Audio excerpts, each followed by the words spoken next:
y'all ready for the jury? Yes. Bring them in.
The state calls Marcy Gray.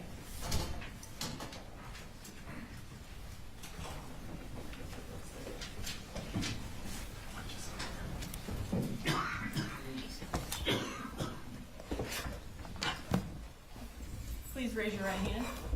Do you swear to tell the truth, the whole truth, and nothing but the truth to help you God? I do. Okay. Can you introduce yourself to the jury? My name is Marcy Gray. I'm mother to Colt, Jenny Colt Gray, and I'm married to Colin Gray. Okay. And that's okay. Is that good? Yeah. Can you spell your first name for the court reporter? Sure. Marcee. Okay. So you mentioned. Yes. We approach matter. Yes.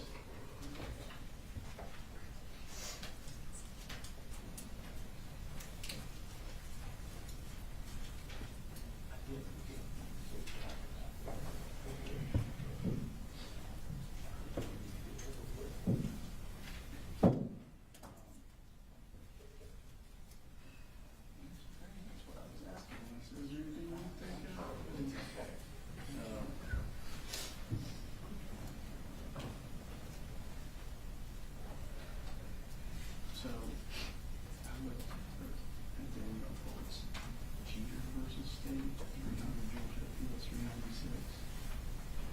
Says this court has previously held that a trial court has no obligation to inform a defendant's spouse of the existence of the marital privilege. What a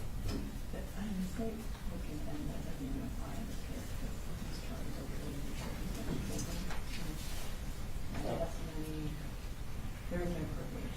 It is fine. And testimony is specifically related to that, which I think the testimony is going to be related to Morgan's Colin disease, so it will be directly related to crime. Disagree that she has to go to war. Please. Thank you so much.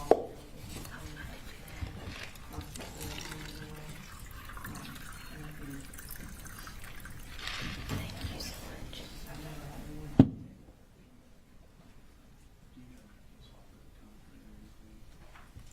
We just know that it's going to be an issue. We kind of looked at it.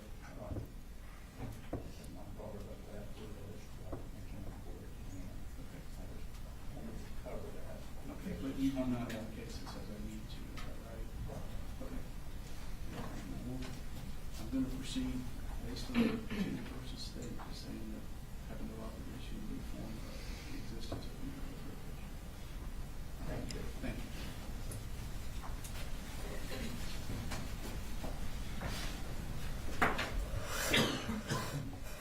All right, Ms. Gray. You indicated that you were married to Colin Gray. Can you point him out and identify him by a piece of clothing he's wearing? He's wearing the light blue sweater and blue tie. Okay. Please let the record reflect that Ms. Gray has identified the defendant. So what are you doing right now? Right now, I live in South Georgia, and I work in an industrial food processing plant. I work for the quality department there, and that's about it. Okay. And do you currently have custody? You mentioned that you have 3 children. Do you currently have custody of any of them? I do not. Okay. And when did you get married to Colin Gray? In 2007. And does he have a nickname? Coley. 2009. I got married in 2009. Sorry. Okay. Are you a little bit nervous? A lot nervous. Okay. So you got married in 2009, and who is your first child? Colt. And when is his birthday? He was born on January 14th, 2010. Okay. And then what about who was your next child? Jenny was born a little more than a year later, June 6th, 2011. And then what about your last child? Coley was born in 2016, and he was born on April 3rd. Okay. And kind of just to summarize, so in like September of 2024, would Colt have been 14? Yes. Okay. And then would Jenny have been 13? Yes. And then Coley would have been 8? Yes. Okay. And then, so does Coley have a nickname, since his name is the same as, He, I have a mama baby nicknames for him, but in general he goes by Coley. okay, did he go by Coley Jr. or? Sometimes, maybe within our immediate family, but anyone else called him Coley. And then are you and the defendant currently separated? Yes. Okay. Legally, there's no documentation, but physically we're separated. Okay. And then where were you living when Colt was born? When Colt was born, we were living in Barrow County. We were actually living in Winder in a house that I had purchased before I met Colin. He was born at St. Mary's in Athens. And we continued living in my house until Jenny was born. And when she was about 6 weeks old, we moved to our next house, which was in Statham. And did y'all stay in Statham for a fairly long time? Yes, we did. How long did y'all stay there? Till 2018.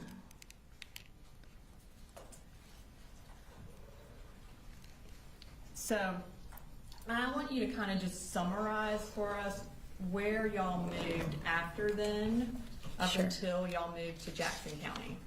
Okay. There's a lot. So we sold our farm in Statham in 2018. We moved into a rental home in Gainesville. We were there, and each of these rental homes that we were in less than a year. Many of them less than 6 months. So we moved to a rental home in Gainesville. It was on Lake Lanier. A couple of months later, we moved from that rental home into a second rental home. It was in Cumming, Georgia. We were there for, like I said, less than a year. At that point, in 2020, right at the beginning of 2020 is when we moved to Ben Hill County. That was during COVID. We were there for right at a year, at which point we moved back up to Jackson County. And the first place that we lived at was Traditions. We were there for again, it was less than a year, maybe it was close to a year. After we left there, we actually moved into a rental Airbnb. That because it was a sudden move, we had to find somewhere to live really quick. That was in Lawrenceville. We were there for maybe 2 months, and then we moved to a second Airbnb that was up in, I think technically it was Pendergrass was the address. And after that, we were there for maybe a month. At that point, we ended up at the house where Colin and Colt lived after me and the 2 younger children moved back to Fitzgerald. Okay. And I will kind of get back into some of the dates Sure. As we go through. But you mentioned that you moved to Ben Hill around COVID, so that would have been March Yes. of 2020? We moved in January of 2020 because I started a new job at like the first or second week of January. Okay. And at that time, were you working, and what was the defendant doing? Colin was just staying home. Okay. And while y'all were, I guess let's kind of talk about where is Ben Hill and why y'all moved there. Okay, so Ben Hill is where I was born and raised. It is about 3.5, 4 hours south of Atlanta, directly south down I-75. It's a fairly rural town. My mom was also born and raised in Fitzgerald, Ben Hill County. So the first time that we ended up going to Ben Hill County during COVID, we moved because, for one, we were having financial issues. Hence, while we were moving, we had to move several times. And then also, Colin was having issues with his back. So we wanted to move to hopefully get some support from my family. And we moved into my late grandmother's home. When my mom's mom passed away, she left her home to all of us grandkids to use as we saw fit. So we were going to move because we wouldn't have a mortgage and we could try to save some money and get back on the right path. And that would also allow Colin to get his back healed, so he wouldn't have to work.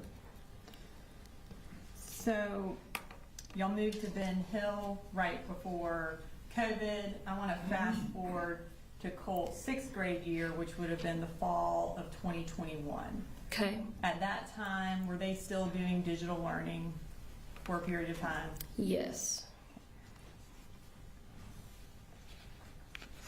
Was Colt attending classes from home in September of 2021? Yes. Okay. Yes, all 3 of them were. Around September 10th of 2021, did the school contact you about something Colt had done while doing digital learning? Yes, they did. And how did they contact you? The school counselor, she called me on the phone and said that basically she wanted to give me a heads up that they were sending some resource officers to the house. She told me basically what it was in regards to, and that they wanted to talk to me or Colt's dad, and they wanted to speak with Colt as well. Okay. And when the school resource officers arrived at your house, what did you learn about what Colt had done? Well, they basically reiterated what the guidance counselor had already told me on the phone, which was that Colt had basically found a way around the school's firewall and security software so that he could get on the internet and basically look up whatever he wanted to look up. And then they told me that he had researched, he had typed into the search bar how to kill my dad. Okay. And at that time, did you tell the defendant about that search? No, Did you later tell him? I did. Okay. And do you remember around when you told him? Not really, but it was several months later.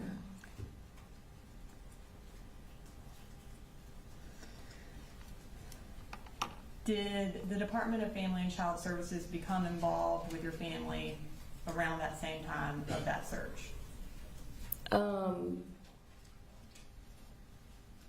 I guess within a couple of months of that. I think so. We moved not long after that is when we relocated back up to Traditions. Okay. Before y'all relocated to Traditions, do you remember someone making an anonymous report to defects? Yes. And was it related to you slapping Colt? Yes. At that point, did defects start doing some home visits with y'all? They did. They did the home visits, and then at that time they wanted to do counseling, some type of counseling, and they ended up having a guy come to the house to do the counseling. And he kind of put us on a rotating schedule. Each week he would come, and 1 week he would talk to me, next week he would talk to Colin, next week he would talk to Colt. And I think by the time we had to finish because we were moving, I think we each had met with him at least twice. Okay. Me, Colin, and Colt. So y'all moved in the middle of this counseling? Yes. And so after about 2 sessions, Mhm. that is when y'all went to Traditions? Yes. Would that have been around November or October or November of 2021? Yes. Okay. And when we moved, DFACS basically closed the open case because, well, for one, they didn't find any evidence of any sort of abuse or neglect or anything like that. And then we were also moving, so they just went ahead and closed the case out. So you would have been outside their jurisdiction once y'all Yes. moved? Yes. And you mentioned Traditions. What county is that in? That's Jackson. Do you remember what school the kids were in when y'all moved to Traditions? They were in, I think they were in, Jackson Middle School, I think. Jackson. West Jackson? Does that West sound familiar? Jackson, yes. Okay. It was about a mile from our house, so. And so Colt would have still been in 6th grade when y'all moved. Is that right? Yes.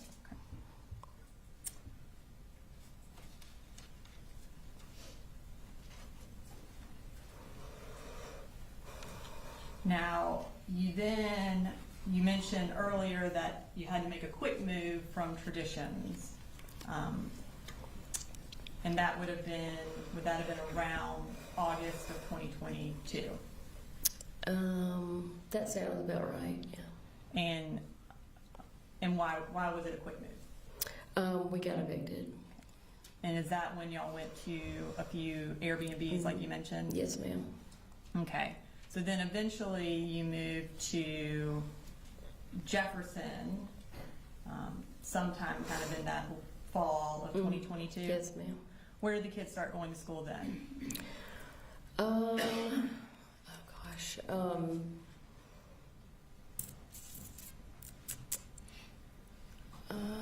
It was, I want to say it was, I don't want to say the wrong thing. Does Jefferson City Schools sound familiar? Yes, absolutely. That was it. Okay. But we were excited because Jefferson schools are known to be really, really good schools. At that point, sometime around Halloween of 2022, was another defects report made. Mm-hmm. And what was Yes. that report about? That report was, again, ended up being completely unfounded.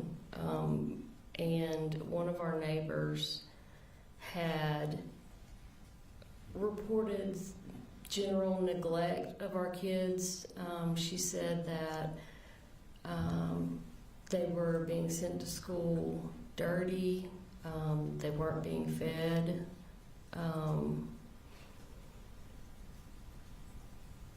I think she made claims that I was sitting in my car drinking alcohol, something alcohol related. And I think there were a couple of other things that she claimed as well. When that defects report was made, did you move? Did I move? Yeah, eventually, or within a couple weeks of that, did you move? Well, me and Jenny and Coley left and moved in November of 2022. And where did the defendant and Colt stay? They stayed there at the same house. Why did Colt stay with the defendant? I think in general he had his room and everything, his computer and all that set up how he wanted it in his bedroom, and that was kind of his safe place. And I think a big part of it was he didn't want the change. He wanted to keep everything in his room the way it was. He didn't really give a concrete reason as to, hey, I don't want to go to Fitzgerald, I want to stay here. It just kind of went that way. When you and Coley and Jenny moved down to Ben Hill, did Colt have a phone? Yes. Okay. Were you able to have contact with him while you were living in Fitzgerald or Ben Hill? For the most part, no. I was not able to have much contact with him at all. And did you have much contact with the defendant at that time? It varied, but in general, not really. Other than texts. And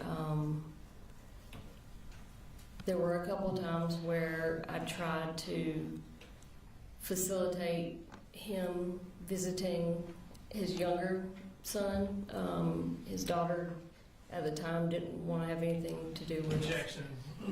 This is getting into hearsay, and it's not relevant. We'll move on. All right, just saying.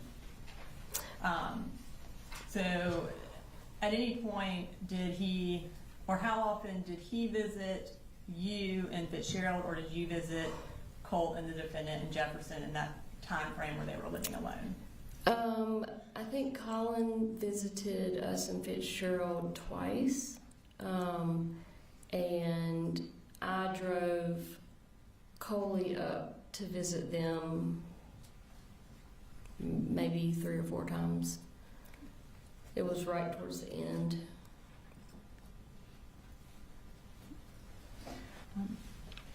While Colt was going to Jefferson Middle School for the 7th grade year, were you aware of any of the issues he was having at the middle school?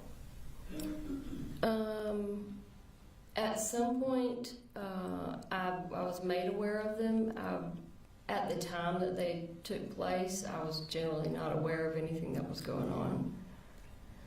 And then, were you aware that Jackson County Sheriff's Office came out to the defendant's residence and wanted to talk to Colt about threatening to shoot up a school? I had no idea that happened until it came out in the media a year ago.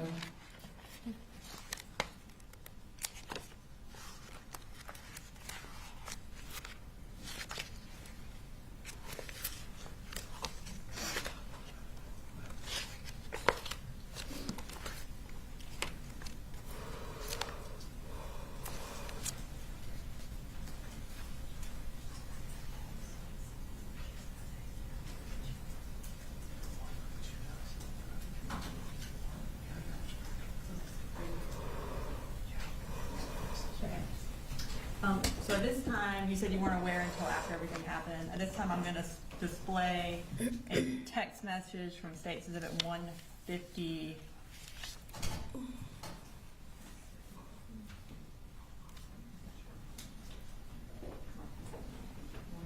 59, which is your cell phone extraction, and it's from September 5th of 2024.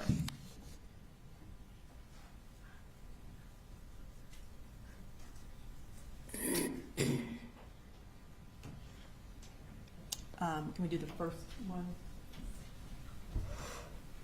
What was the exhibit number? It's 159. Marcy's cell phone extraction. So on September 5th, you said, "What the heck is this? I keep reading that the FBI investigated Colt last May about making online threats about a school shooting. It says they talked to you too." Is that the text message you sent to the defendant? Yes. Okay, and then he responded, "I told you about that, and so did he. Someone in a chat room said it, not Colt. I had no idea what the chat room even was. More importantly, why do you have an open warrant?" Was that his response? Yes, that was his response. Okay, and had either of them told you about it? No. Okay.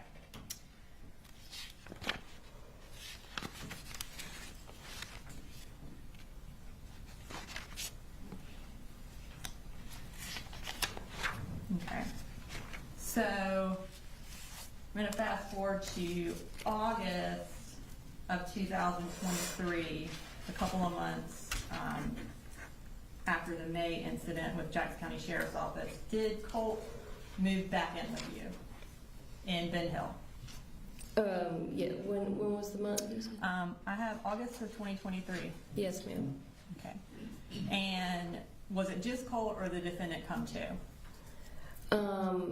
I met the defendant off of I-75 to pick up Colt.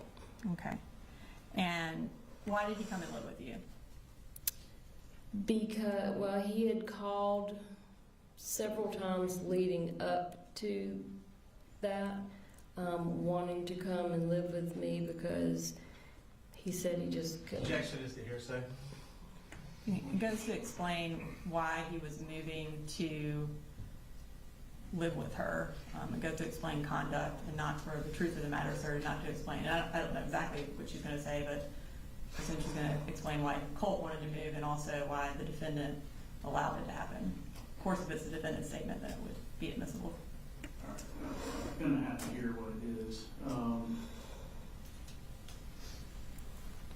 Ladies and gentlemen, I'll just step out.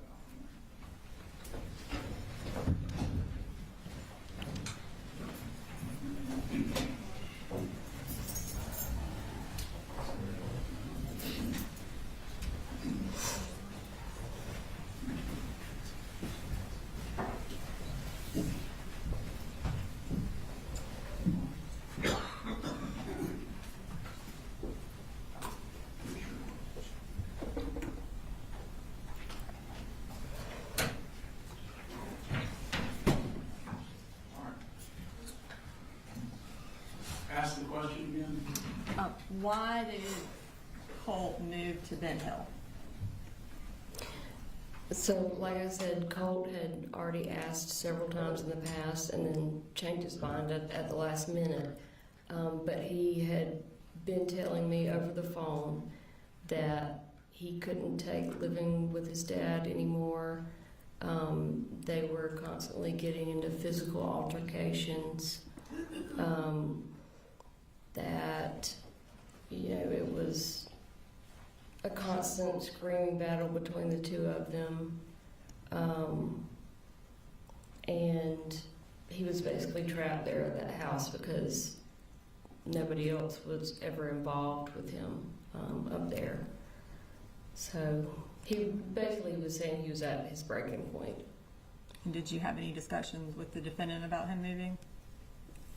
No, other than, can you meet me halfway? Okay. All right, so based on that response, I'm inclined to sustain the hearsay objection. It's being offered to prove what's going on between Colt and his dad. And I realize the line often blurs what's, this explained conduct is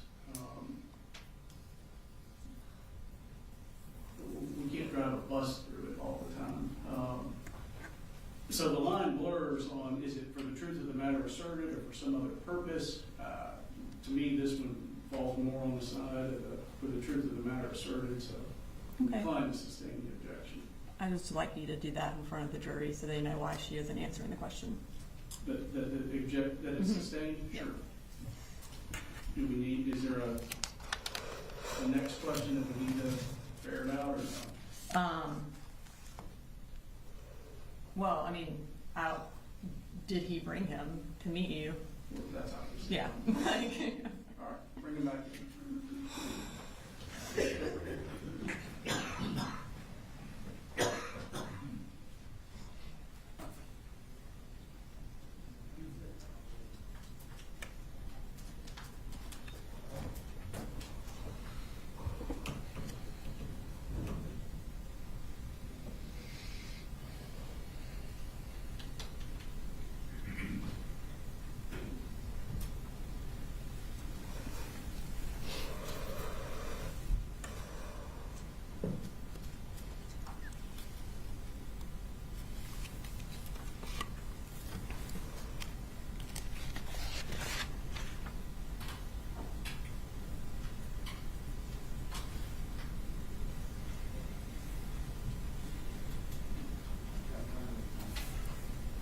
One in the restroom.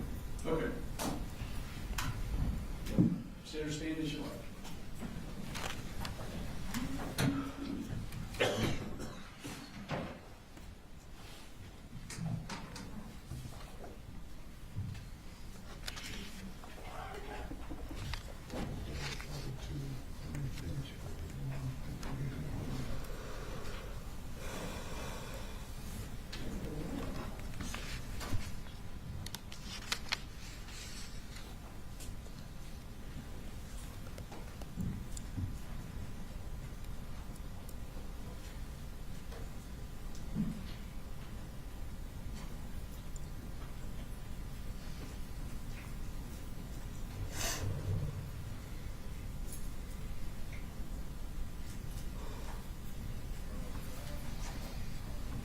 We're ready, sir.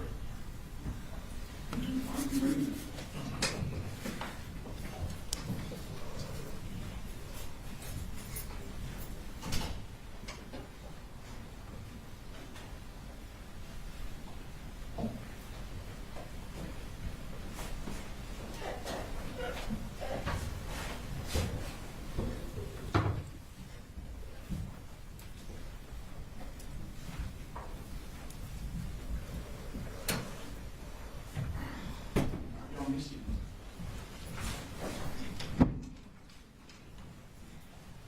All right, so ladies and gentlemen, to the last question, there was a hearsay objection. I'm sustaining that objection. I'd like the state to ask this next question. So did the defendant meet you somewhere so that you could pick up Colt?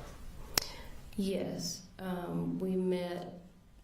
I started driving north on 75 and he was driving south, and we were just going to meet wherever we met.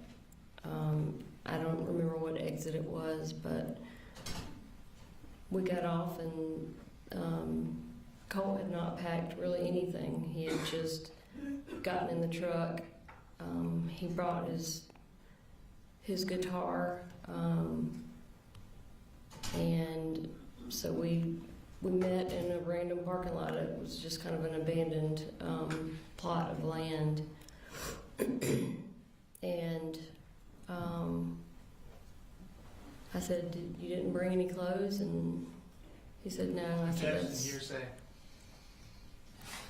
Are you referring to who is he? Is it Colt or the defendant? Okay. Colt. So Colt didn't bring any clothes, and then what happened? I told him just get in the car. The fact that he didn't bring clothes, or? It's a statement, objection, because he is making a statement regarding what he did or didn't do. It sounds like the statement is going to prove the truth of parental fitness one way or another. I mean, Marcy can testify to what she observed that day. She observed that he didn't bring any clothes. She observed what the defendant did next. I think she can testify to that because it goes specifically to parental fitness and what their interactions are and what the defendant and Colt are doing. I mean, I think that's relevant to this whole case. What she observed. There's no issue with her testifying what she observed. And that's not what I'm objecting No to. suitcases, no clothes, whatever. I'm objecting to when she asked Colt, why do you not have, and then getting into his answer, which would be hearsay because he's not here to testify. Which was not my question. I said Colt didn't bring any clothes. Then what happened? Then what did you, like, I didn't ask her what Colt said. So, maybe if the answer to the question is going to be revealing what Colt said, do not do that. If you had an observation of what he did or didn't have with him, you're free to testify about Okay. that. So just, you observed he didn't have anything with him. Yes. Except for his guitar. Yes. Then what happened? So I told him to get in the car. I would buy some new clothes for him, underwear, whatever. And I just instructed him to get in the car. I needed to get his guitar, and Colin threw it across the parking lot. He was very aggressive towards Colt. And again, I told Colt, just get in the car, please. Please, just get in the car, let's go. So I went and got his guitar, put it in the car, and we left. When y'all got to Ben Hill, was Colt supposed to be in the 8th grade? Yes. Okay. And did you enroll him in school that August? So he was only with me for about a month. When I picked him up, I told he wanted to try online school. And so I started the process of enrolling him in online school. His sister then she wanted to do online school too. She was already enrolled and attending school in Ben Hill County with her little brother. But I started enrolling her as well. Again, Colt was only with me for about a month, so he never got the opportunity to start the online school. What was Colt's behavior like in Ben Hill? Cole's behavior was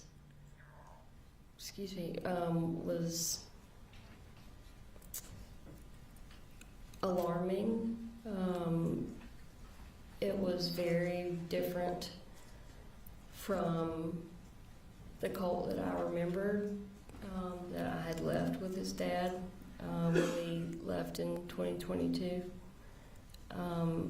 He had a lot of anger inside, and he was very aggressive and unpredictable. So much so that I ended up relocating his little sister across town to my parents' house because I didn't want to leave her there along with him. And then his little brother basically just never left my side. I just had, he was with me wherever I went when he wasn't in school. But Colt, he damaged a lot of things while he was there. Again, he was just, you could tell that he had a lot of anger and just yuck inside of him.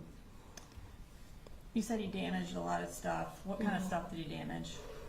All of the flat screen TVs that I had in the house. He broke several windows. He would take knives and make cuts on different things like walls and the leather in my car, the leather seats, just kind of like random damage.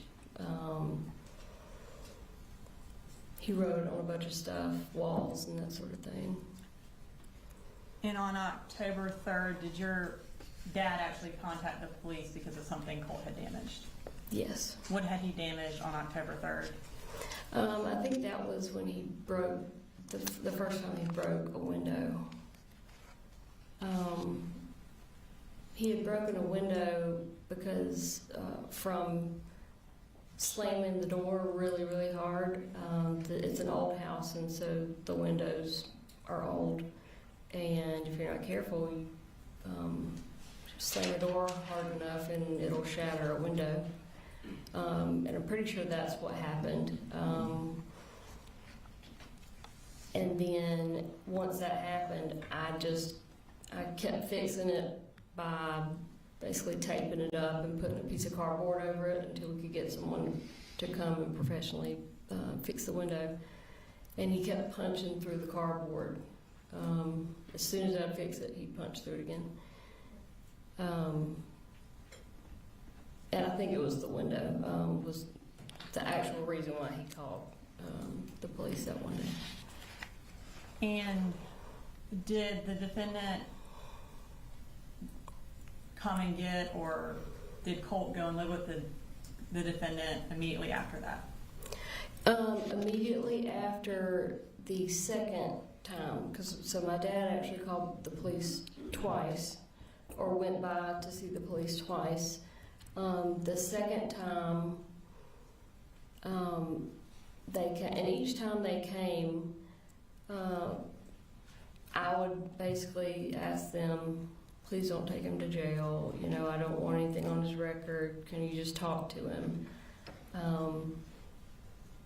Which they did. They actually offered to stand there and supervise while I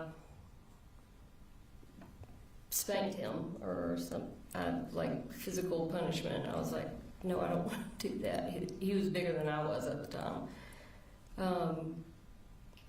I just want you to talk to him and, you know, just hopefully talk some sense into him. Well, after the second time it happened, he immediately got on the cell phone with his dad. And just related to what the defendant said, not what Colt said. Yep. He had the phone on speakerphone, so I could hear, because I didn't have my phone at that point. I'm not sure where it was, but I said, let me talk to your dad. And so he didn't want to give me his phone, so he put it on speakerphone so I could speak to Colin on speakerphone on Colt's phone. And, you know, I had not been communicating with Colin at all. Since he dropped Colt off, communication basically was non-existent. So he didn't know anything about what Colt had been doing or, you know, his behavior. And I immediately started trying to explain to Colin what had been going on, and I couldn't get any words in edgewise before he immediately wanted to say, well, why are you doing this to our son? Why are you calling the police on our son? Why would you do this? And it took him, you know, less than 5 minutes to have Colt convinced that I was the one calling the police. I was trying to get him sent, you know, to juvenile detention. And once he had him convinced of that, Colt refused to talk to me. He just wanted to go back with his dad. And when did he leave? I think he left like the next day after that second time the police were called. While you were in Ben Hill County with Colt, had you scheduled some counseling for him? Yes. Is that at the... Healing Connections Okay. was the place, but he never made it because he went back with his dad. So his first counseling session supposed to take place after he left? Mm-hmm. Yes, ma'am. And did Coley Jr. and Jenny stay with you in Ben Hill at that point? Yes, at that point, yes, they did. When the defendant took Colt home or met, I guess, or met you or your mom halfway. Where did they go to live at that point? They were still living at that same house. I In think- Barrow County? Yeah. Okay. Or no. And we're Yeah, in- they were at the Barrow County house. Okay. Yeah, you're right. We are in October of 2023. Yes, they were definitely in Barrow County. And so again, Colt should have been in the 8th grade. Did the defendant enroll him in the 8th grade in Barrow County? No, Did he attend any schools in the 8th grade? no. Now, when Colt went back to Barrow County and you were still in Ben Hill with Coley and Jenny, did you still have an open defects case? Yes. My case manager had told me that the next time she saw me, she was going to close the case, because over the prior year, I had been doing everything they wanted me to do. I had, they were drug testing me the whole year long, hair follicle, urine tests, and I had been doing everything I was supposed to do. What happened at that next visit where they were supposed to close the case? So instead of closing the case, they gave me, someone had called and made an anonymous report, and they drug tested me. And did you pass or fail that test? I failed that test. When you failed the drug test, what happened? When I failed the drug test, I guess the Saturday after my case manager got the results, she showed up. Actually, me and Jenny and Coley were spending the night at my parents' house, because my parents at that point in time had gone on a trip to Virginia. And we would do that a lot, just spend the night at my parents' house, because it was just kind of a fun thing to get out of the house, our house. And so we were there, and my case manager, Tamika Mitchum, showed up at their front door with Colin and Colt to basically tell me I had failed the drug test, and she was sending Jenny and Coley to live with their dad. And at that point, did you have custody of any of your children? Well, it wasn't a custody case at that time. They were just physically going to stay with their dad. It had not gone to the phase of addressing custody, with a judge or anything like that. I guess none of them were living with you, is that correct? That's correct. And did the defendant have kind of authority over them at that point? Yes. And were they all living in Barrow County at the Harrison Mill address? Yes. After you failed that drug test, did things go downhill for you? Big time. Tell us what happened. Well, after the initial devastation of having them taken and sent with their dad, I, for one, was faced with the reality that Jenny and Coley were now living in the house with their dad, where things were horrific, and there was nothing I could do about it. So I started trying to reach out to Colin to set up visitations, because the case manager said that I was entitled to have as many supervised We're going to visitations. object to the hearsay as to what the case manager told her.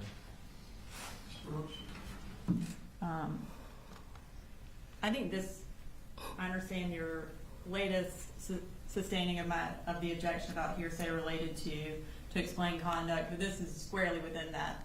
She is trying to set up visitation because she was told she was allowed to have visitation. So I do believe that fits within that exception.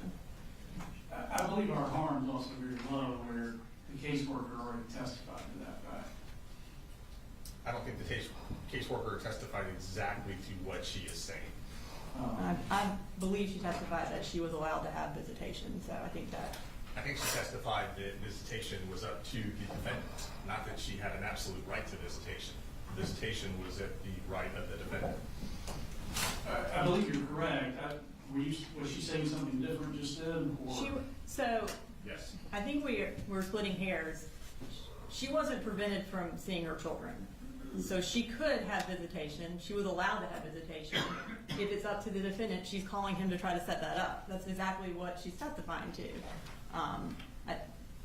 Trying to act like she's saying something completely different is just not true. She is saying she's calling the defendant to set up the visitation because she was allowed to, and he is the one who has custody, so she has to go through him.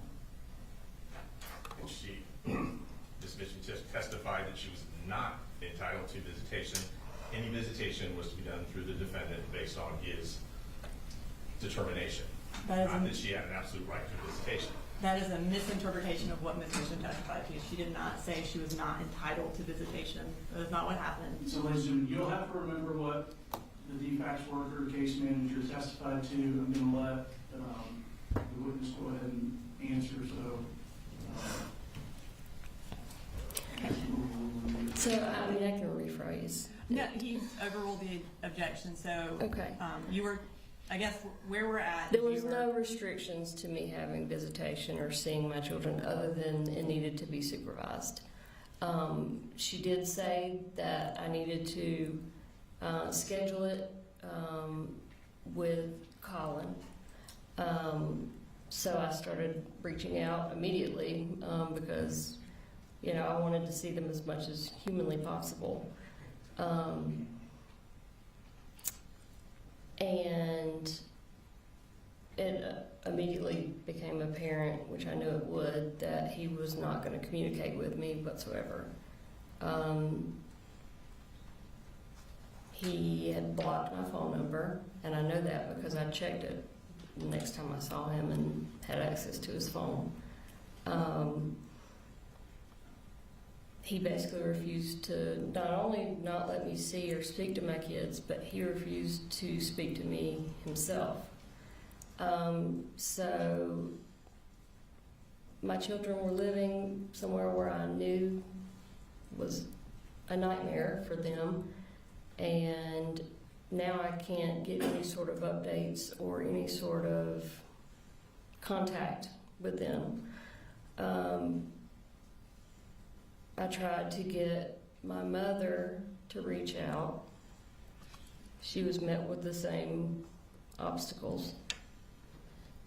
I reached out to Tamika, the case manager, asked her for her help, and the only thing she offered was transportation to see the kids. I told her, I don't need transportation, I need someone to facilitate some sort of communication between me and their father. And it just never happened. I couldn't get any help from anyone. At one point later in the month, I called in a wellness check with Barrow County just so I could have someone put their eyes on my children to make sure that they were still alive. And I also knew that none of them had been enrolled in school, so I couldn't verify through school that they were still breathing. And so then, I never did end up getting any kind of communication or updates or anything like that. And what did that do to your mental health? I I basically had a complete nervous mental breakdown. I think as any good mother would. You know, my kids were and still are my entire world. And to go from being in constant contact with my two younger children, for sure, to nothing. You know, I felt like they had been kidnapped almost. I was just devastated. I wasn't eating. I wasn't sleeping. I mean, I was desperate. Desperation is a good word for what I was feeling. What did you do after that? So that led to it was right after Halloween. I basically decided that I was going to drive to Barrow County and just physically go and knock on the door and say, "What are you doing to me, to our kids? I want to kind of just see them." And so I was not in my right mind at the time. But I went to my mother's house and I told her what I was going to do, and I wanted her to go with me.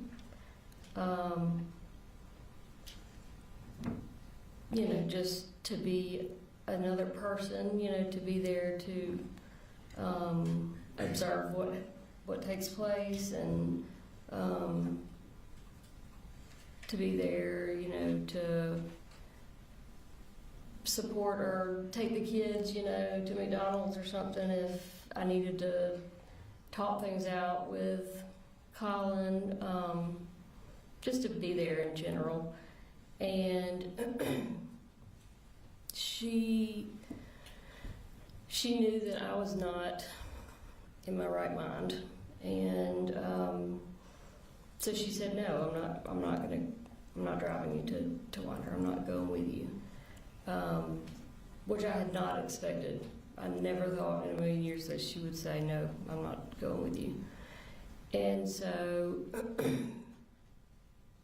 I then was in a situation where I still am going. I'm still going to go. But now my mom knows I'm going, and I wasn't going to, drag her and force her into the car or anything. But I knew she would call Colin the second I left the house. And, then I'd never see the kids. It would be a wasted trip. So, in my messed up mind, somehow I decided that I'll just take you to a chair, and then I'll have a friend of mine come over later to let you loose as soon as I have had time to make it to Wander and see the kids. This is obviously completely irrational and inexcusable behavior. But again, I was not in a rationally thinking state of mind at that point. So that's what I did, and drove to Wander. I actually got there on Friday,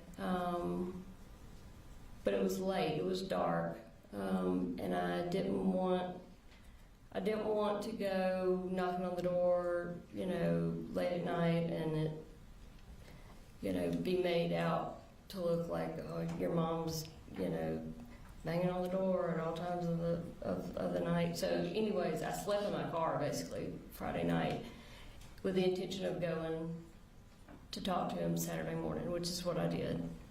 I tried knocking on the door first, and nobody was coming. It was kind of early, especially for a Saturday. But I'd been there before, so I knew which bedroom was his. So I walked around to his bedroom window, and it was open. He sleeps with his bedroom window open a lot.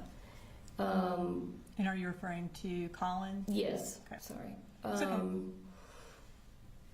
And so, but I didn't want to scare him, so I just kind of tapped on the window. And I could, I mean, it was dark, you know, looking from outside into the bedroom, but I could kind of see, you know, the outline, and I could see that he sat up in bed. And I kind of knocked again because he didn't say anything. And he said, who is that? And I said, Coley, you know who this is? I'm your wife. I would like to see or talk to our kids, please. And then I saw little Coley jump up, excited, because I was at the house, and he immediately tried to take off running because he wanted to come out and see me, and his dad told him, no, stay right where you're at. And so I said, you know, you've blocked me from your life for the last month, and that's not fair. I would never do that to you. I'd like to see the kids. And he said, you can't, this is not right. You can't do it this way. You have to call and set up a time, and I'm calling the police. Get off my property. I'm calling the police if you don't leave right now. And I immediately started crying, and I said, please don't do this. I've been trying to contact you for a month. You know that, and you know what you're doing, and it's not fair, it's not right to me or our kids. And but he didn't care. So he said, get off my property or I'm calling the police. And I knew he would, so I turned around and left. And I drove just down the street to the Dollar General and just sat there, just booing, not knowing what to do next, because I didn't want to make any kind of scene or anything with the kids there. Not that I would make a scene anyway, but I didn't want to give him the opportunity to make it look like I was acting crazy or anything. So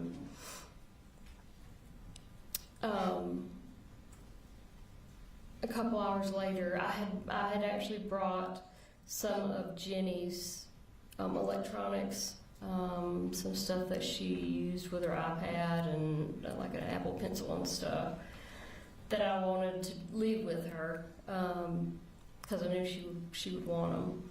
And so I decided to drive back to the house to just drop that off. Which I did. I drove back, and I didn't even bother knocking on the door. But I took all of her stuff and set it on the roof or the hood of Colin's truck. His work truck was there in the driveway. And turned around to leave, and I ended up keying the side of his truck.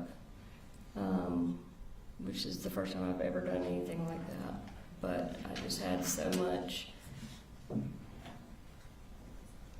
just resentment and anger, and I wasn't going to do anything in front of our kids. And I was physically walking past the truck, and I had my keys in my car, in my hand, and it just like happened. I was just like, you know, and so I scratched a couple words in the side of his truck, and then got in my car, and I didn't try to go back after that. And were you eventually arrested in Barrow County? I was the next day.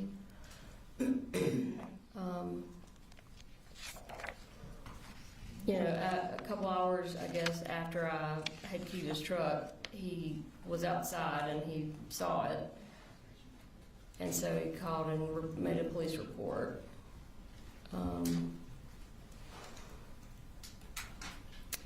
And, Your Honor, at this time, I'm going to introduce in the evidence exhibit 169 and 170, which are incarceration records for Ms. Gray from Barrow County and then also Ben Hill. They just established the period of time that she was incarcerated. We have, when we're displaying it, we've redacted her personal information so that it is not viewable from the screen. You said those are 169 is records from Barrow and 170 is from Ben Hill? Yes, Your Honor. Mr. Hobbs, any objection? Yes, sir. 169 and 170. Thank you, Your Honor.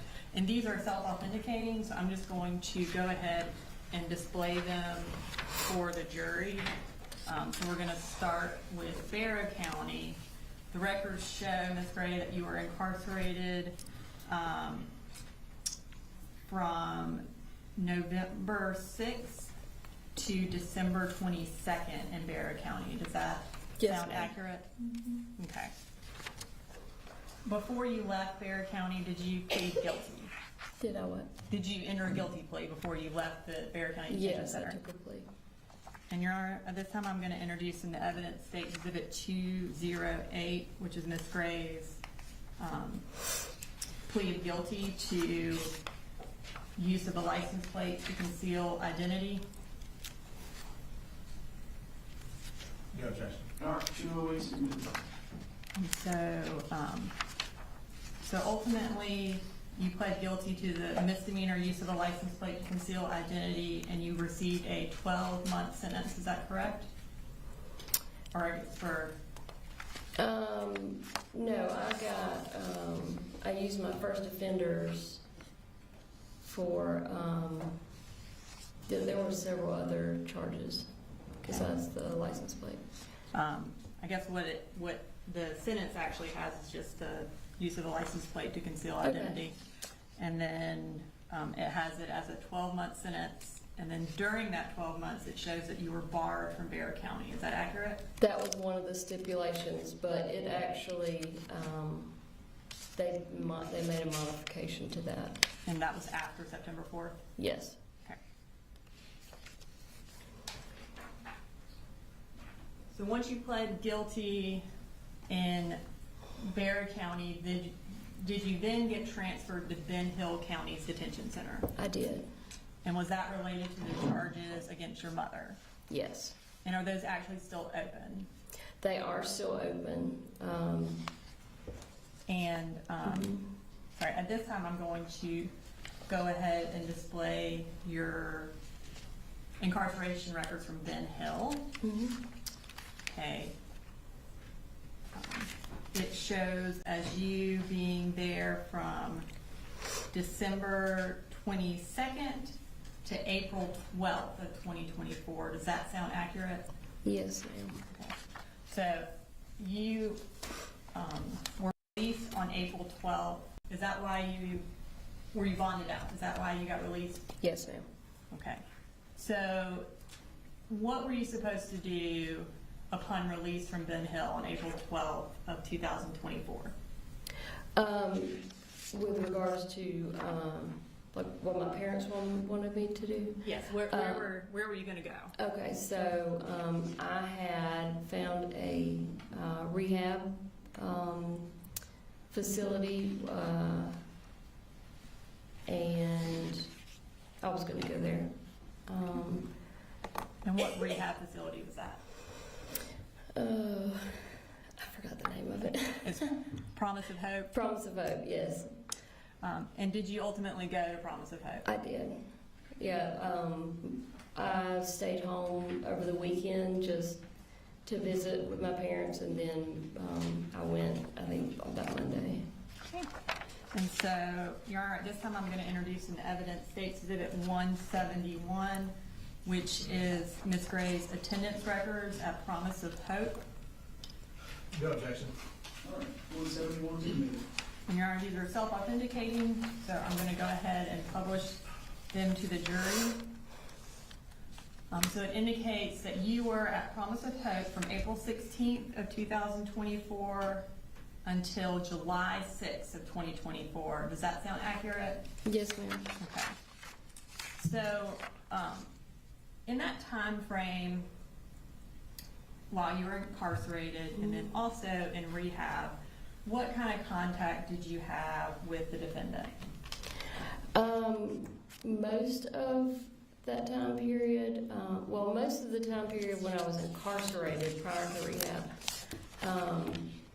I had no contact with him or the kids until maybe the last month, at which point he started doing FaceTime. They're not actually iPhone FaceTimes, but video calls. Was able to do those. Yeah. And then, did you ever get emails or anything from the defendant or your kids? I did. Mm-hmm. I'm going to pull up what's previously been introduced in evidence as State Exhibit 111.13. Is that a poster that your family made for you? It is. Okay. Now I'm gonna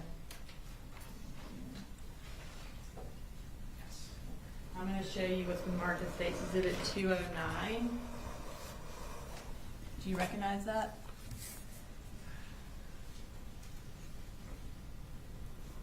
Yep. And what do you recognize that as? This was an email from Colin to Mandy, who was basically the owner of Promise of Hope. But it was basically a letter that he had written to me, but he sent it through the email, Mandy's email. And did he attach pictures of that poster to it? Yes. And was that email sent to you on May 13th of 2024? Yes, ma'am. And was that either Mother's Day or around Mother's Day? Yes, ma'am. Your Honor, this time I'd like to introduce an evidence State Exhibit 209 and publish to the jury. No objection. All right, 209 is admitted. All right, so the subject was Marcy's Mother's Day. It was sent on May 13th, 2024 at 12:15 from graycoley444@gmail.com. And it says, Mandy, thank you so much for this. Pretty girl, we all love you and we are very proud of you. We can't wait until the day we can just hug you. Quick update, Coley Jr. made the honor roll for 2nd grade. Big Coley finally got my job with Kevin Price. Just be patient with Jenny Ream. She gets it honest. See you soon. I see you. And then let's display the attachments. Okay. And the next one. Okay. So while you are in treatment, they sent you something for Mother's Day. Did you eventually leave rehab? I did. And according to the records, that was on July 6th. Mm-hmm. How did you leave? Colin came and picked me up.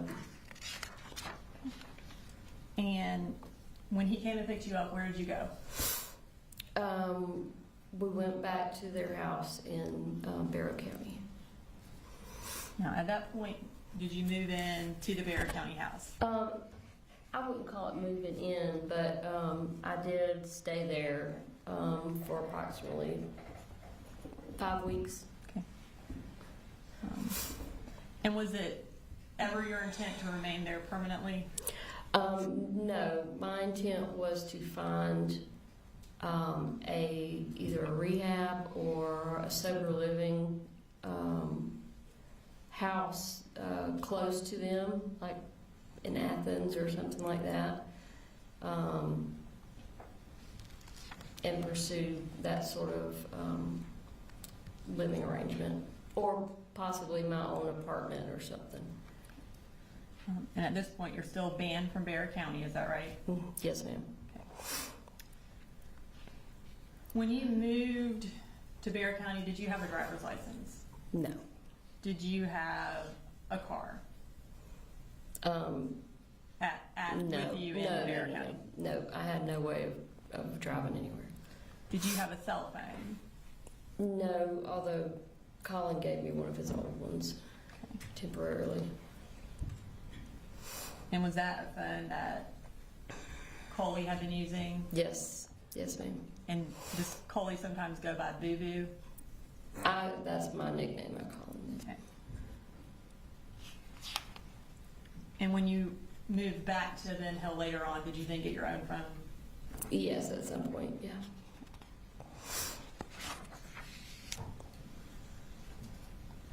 So while you were living there, what were you doing during the day? Obviously, you didn't have a car and couldn't drive, so. So I basically just went back into the role that I'd always had, which was, first I just went room by room and started cleaning, organizing, because the house was a disaster. So that was several weeks worth of work. I also enrolled the kids in school because it was about to be school time, and their enrollment had not been started. I also did a couple other things. I put together a budget for Colin to try and start using, and set up his insurance. He was about to become eligible to sign up for insurance through his work, so I did all that. And just hung out with the kids basically until they started school. And does August 1st sound right for when insurance started for your family? Yeah, it would have been the beginning of the month. Yeah. And you mentioned you enrolled the kids in school. Did you enroll them under Colin's name? Yes, since they were living with him? Yeah, I would have used my name because I was doing it. I think I was using his email and that sort of thing. Okay.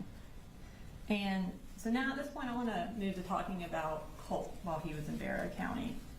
Did Colt have any friends that you were aware of in Barrow County? Like at what time? In this time frame of July to August of 2024? No. When was the last time he had any friends that you were aware of? The last time he had friends that I was aware of was when we lived in Statham before we sold our farm and started moving around. So that would have been early elementary school? Yes. Yeah. He had a really good friend back then. And when we were in Fitzgerald, in the little bit of time that he spent physically at school, he had a couple of, I guess you'd call them friends, not friends to the point where they did anything like after school or anything, but he did really good in school, up through elementary school. Never had any kind of issues, no behavioral issues once he got into elementary school and middle school. I mean, he was fairly normal. Until middle school? Until, yeah.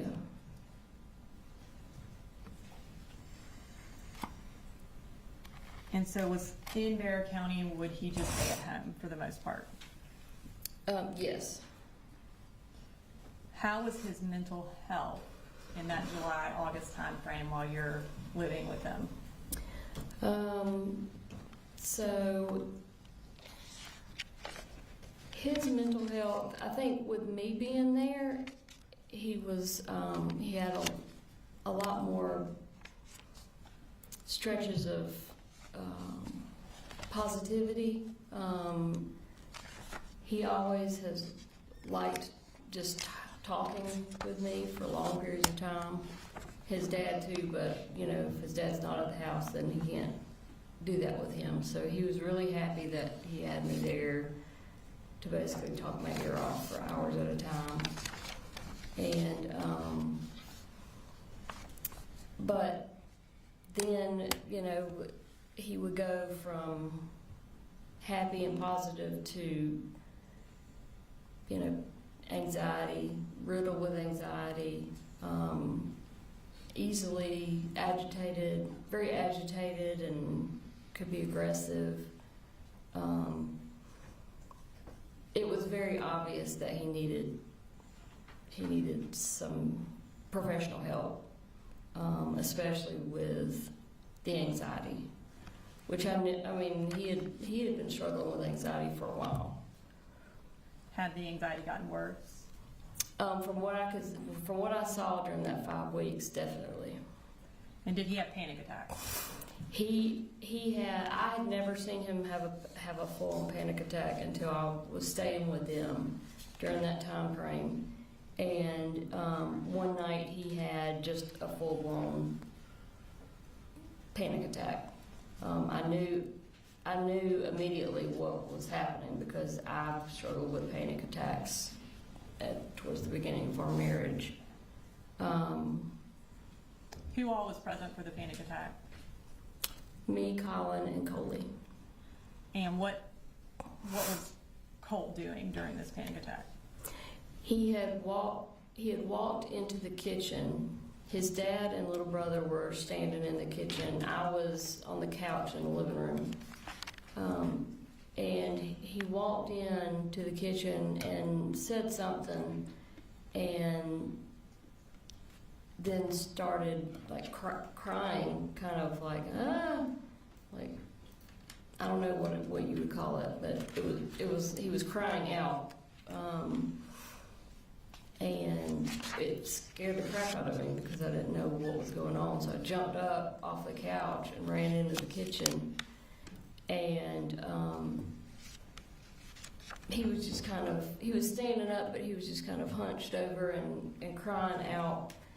And I just knew what was going on immediately because I knew he had been struggling with anxiety anyway.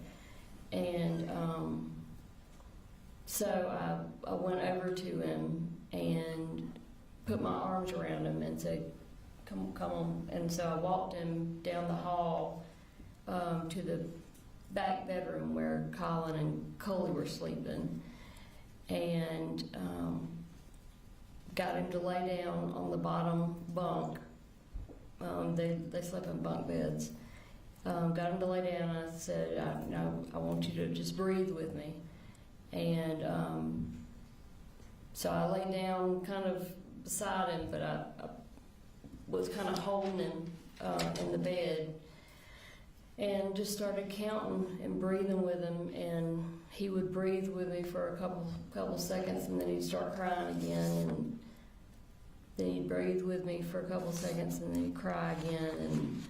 And we lay there doing that for probably 10 minutes before he finally was able to relax and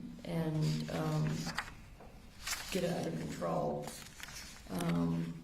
At which point he almost immediately fell asleep. And so I just covered him up and went out of the bedroom, shut the door, and told Colin, don't go in the bedroom, leave him alone. He needs to sleep for as long as possible because he had not been sleeping very well either. During that time frame when he's having the panic attack, did he ask for y'all to call 911? That's what he said when he first walked in. Because I'd heard him say something, but I wasn't sure what, because I was in a different room, and then he immediately started with the crying thing, but yes, apparently that's what the first thing he asked for. And then do you remember the date that it happened? No, I don't. Okay, I'm gonna show you some text messages to see if it refreshes your recollection about the Okay. date. You can kind of look at those and tell me if based on those, if you remember the date that it happened.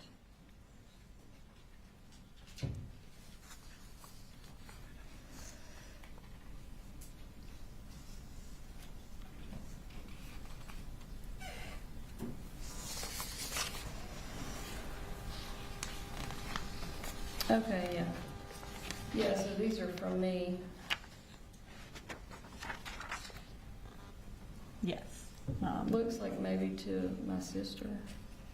I'm not sure who that's to. Does Jenny sound familiar?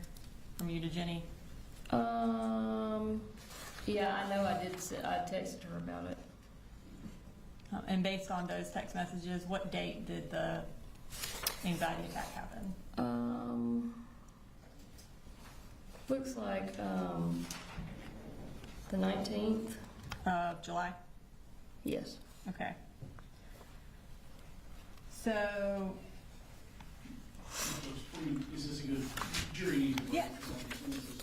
perfect time. Ladies and gentlemen, we'll go ahead and take a 15-minute break.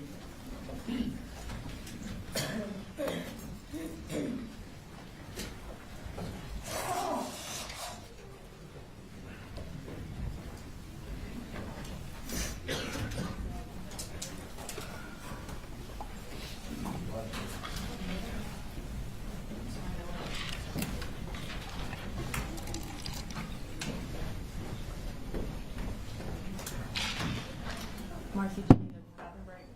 Yeah, you can go down. All right, we'll be in recess.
put on the internet pretty quickly. We didn't admonish that these, I think everybody should have known any child should not be photographed and put on the news, but apparently that's happened. So, we could give a further admonition not to do that. You concur, Ms. Brooks, or? Yes, I think that would be the court's ruling related to juveniles. Yeah, and I realize how that happened. We didn't give any specific instruction or anything, in as much as it wasn't a child on the stand. But we are not going to put images of the children. We're not going to broadcast those for the internet. So just be mindful of that. And if you're unclear, ask and we'll address it. All right, Brooks, you can bring the jury back in if they're ready. Thank you, Judge. Yes, sir.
All right, Ms. Gray, so we are in July of 2024, and Colt just had a panic attack.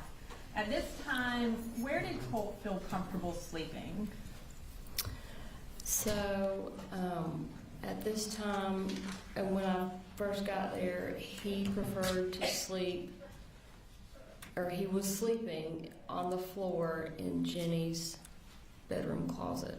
Okay. Not on any kind of cushion, just on the carpet. And did you provide him something to sleep on in that closet?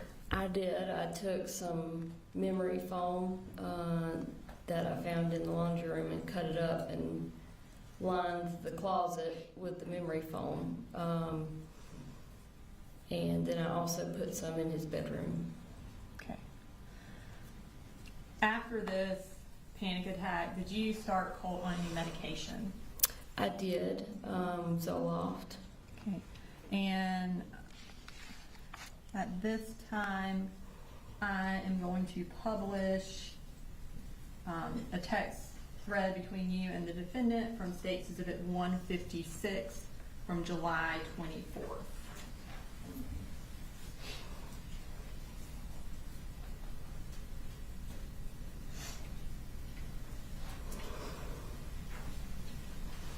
No issues. No, Judge. All right. Thank you. All right, so you, at 5:34 p.m. on July 24th, that second, he said, "I started Colt on Zoloft today. Don't say anything about it unless he brings it up." And the defendant's response was K. So does July 24th sound accurate around the time you started him on that? Yes, ma'am. Did he have a prescription for Zoloft? No, ma'am, he didn't. How did that come about? The decision to start him on it? Yes. I had been taking Zoloft for over a decade, and for basically the same issues that he was having. And I had talked to him about trying it. I had talked with Colin and with my mom about the decision to try him on it. And we decided to go ahead and try him on it because We had not gotten insurance yet, and that was kind of one of the big holdups. So I was on a relatively high dose, and so I knew from just talking with my psychiatrist and just researching it myself what the initial starting dose for, well, really anybody, but specifically a child, would be. And so I just started him on that super low dose. And how would he get it? Would you give it to him, or did he have access While to it? I was there, I would give it to him. And do you know where the Zoloft was kept While I was there, while you were there? Yes. in my purse. So you mentioned during your testimony earlier that it was clear that Colt needed professional help. At this point, in the time frame where he's had the panic attack, you're giving him Zoloft, what kind of help did you think he needed? I felt like, especially after the panic attack happened, I felt like he needed some sort of inpatient crisis type help, where he could go in, be observed for a certain amount of time by a team of doctors who could then put together some sort of treatment plan for him. And that's the type of help that I researched, and that's the type of help that I told everyone that I felt like he needed. And Colt, I've talked to him in detail about it many times, and he was excited. He was on board with it. He wanted to go somewhere where he could stay there for a certain amount of time and get help. Was the defendant supportive of getting Colt into therapy or counseling or inpatient treatment? In general,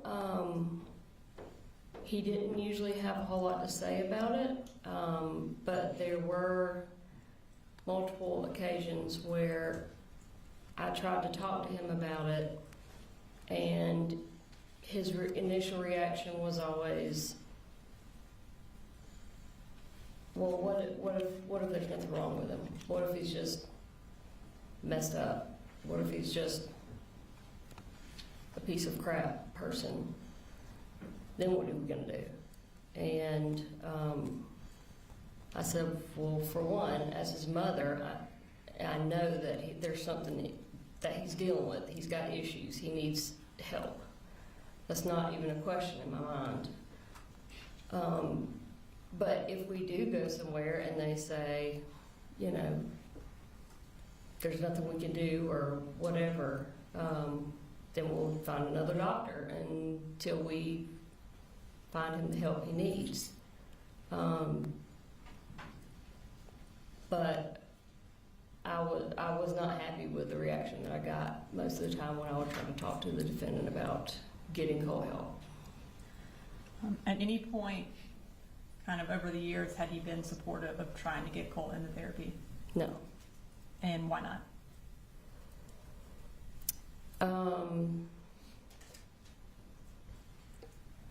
Different reasons. I mean, nothing that really I felt was a valid reason.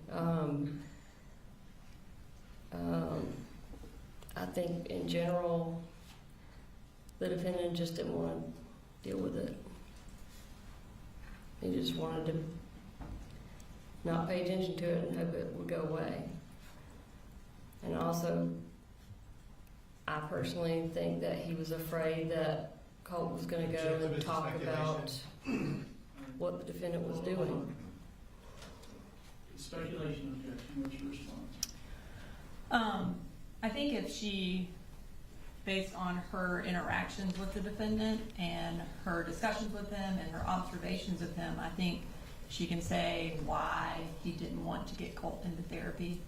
I think speculation is when you don't have a basis for your testimony, but she lived with him for over a decade, and she tried to get Colt into therapy, and she was there when the defendant had discussions with her about that. So I do think that she has a basis for why the defendant did not want to get Colt into therapy or counseling or inpatient treatment. Ma'am, what's your answer to the question? My personal opinion is that he was afraid that Colt would go in and start talking about the emotional, mental abuse that he was suffering at the hands of the defendant.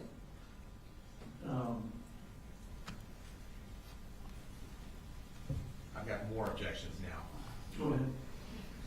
So, that would be character, which the state and I discussed before we did this, and I don't think the state knew that answer was coming. I think I'd like to make a motion outside the presence of the jury. All right. Ladies and gentlemen, for the time being, I'm going to ask you this. One, step out, but two, disregard the last answer, strike it from your notes and minutes.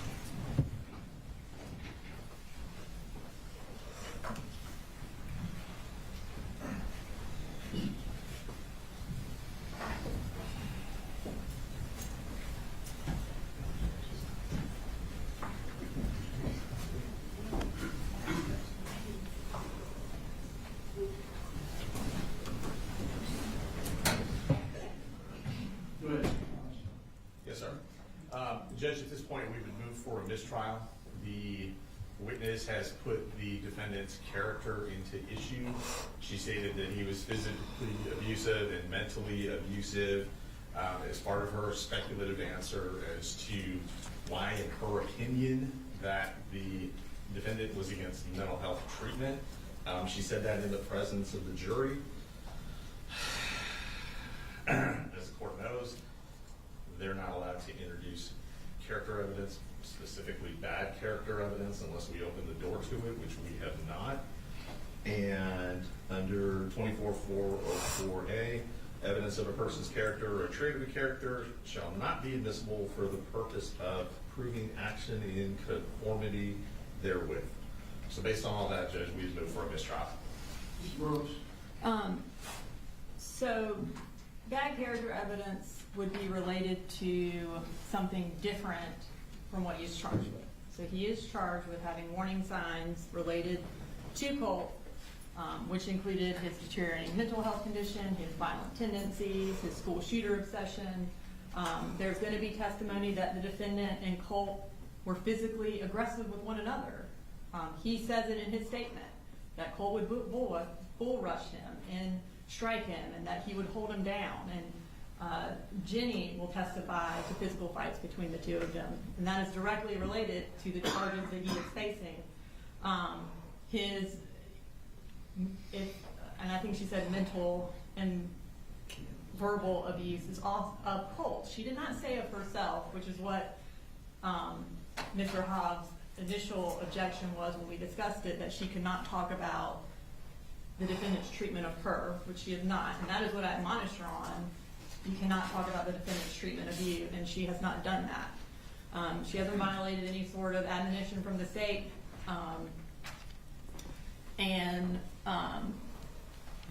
Miss Daniel wrote the quote down: emotional and mental abuse at the hands of the defendant is what she said.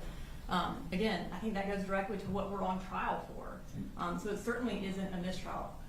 Additionally, it was the court that asked her to say her answer. The state didn't elicit it at that time. So this is certainly not some grounds for a mistrial. Again, I made my argument already about she has a basis for why he didn't want to get treatment. She's made statements about what he actually told her about not wanting to get treatment, which is that, what if our son is just messed up? Which is essentially kind of along the lines of, he doesn't want him to go in and tell people what's going on in their house. And that's what she's saying. He doesn't want him to get treatment for his son because he doesn't want Colt to tell people what's going on inside the house. And him not getting treatment for his son is directly related to why he is charged. Like, granting this trial on this would be completely out of line. Anything else, Mr. Howard? No judgment.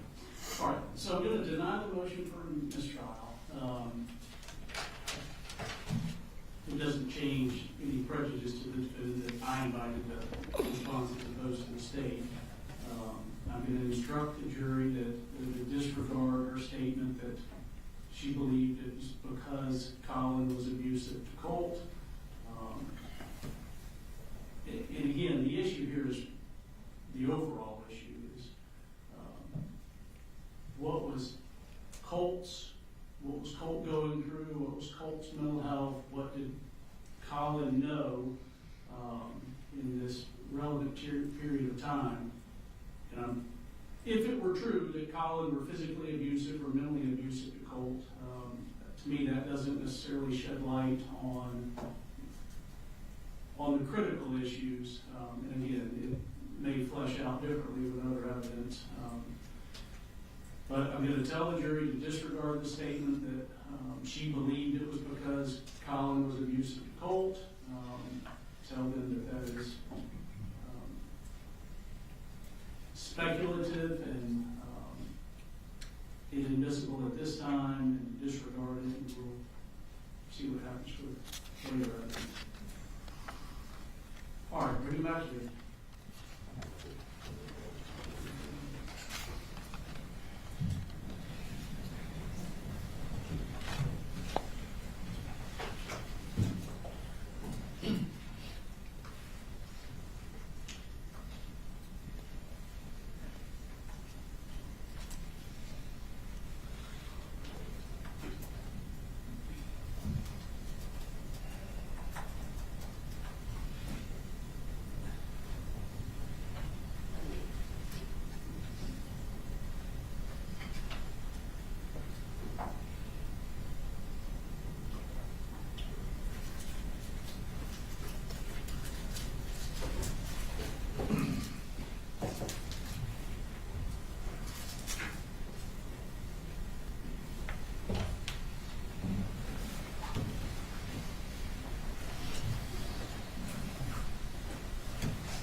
All right, so ladies and gentlemen, I'm going to ask you to disregard the witness's last response about speculating as to why she claims Colin did not want Colt to get counseling, specifically with regard to her stating that she thought Colin would be worried that Colt would reveal any abuse. That's inadmissible at this time. I'm going to ask you to disregard that. Do not consider it for any purpose. All right, go ahead, Ms. Brooks. All right, thank you, Your Honor. All right, so you mentioned when you started Colt on Zoloft that one of the kind of big obstacles for getting a prescription for Zoloft was you needed insurance. You testified earlier that insurance, you got it around August 1st. At that point, did the defendant become more supportive of getting into counseling once y'all had insurance? No. Okay. And then kind of fast forward a little bit.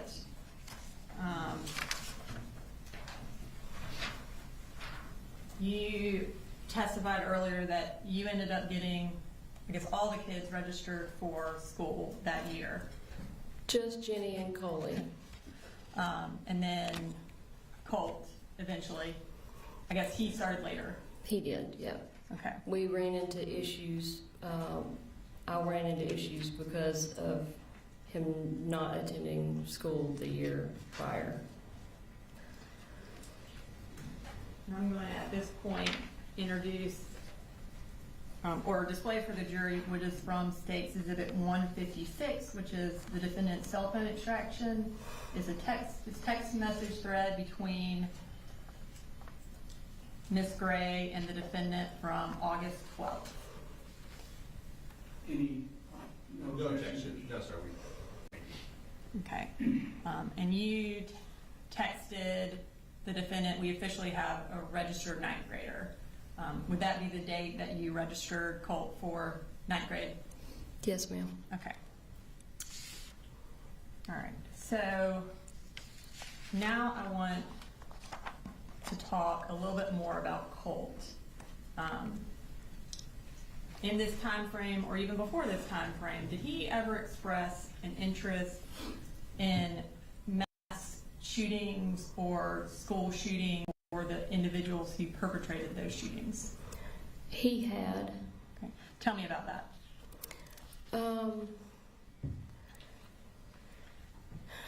He generally, I wouldn't call it an obsession. And at the time, I likened it to my own interest, I guess, in like true crime, serial killer type shows that are really popular. He never showed an interest in a way that led me to believe that he was idolizing anyone or wanting to follow in their footsteps or anything like that. It was just because typically what he would talk to me about would be like their home life or, you know, what their interests were. And this was all pretty much conversations that were had right there towards the end, like right before the shooting happened. We watched a lot of documentaries, him and I specifically. But there was no definite focus on just school shooter documentaries or anything like that. These conversations that he would have, would they be out in the open? Yeah. Would the defendant ever be around for them? I'm sure he was, yeah. And you said that they started becoming more prevalent closer in time to the shooting? Well, I won't say, I can't really say if they were more prevalent. It was just, you know, because I had not been there before. So I don't know how prevalent they were prior to that 5-week period that I was there. And then, do you remember having a conversation with GBI agents kind of about his discussions about school shooters right after the shooting?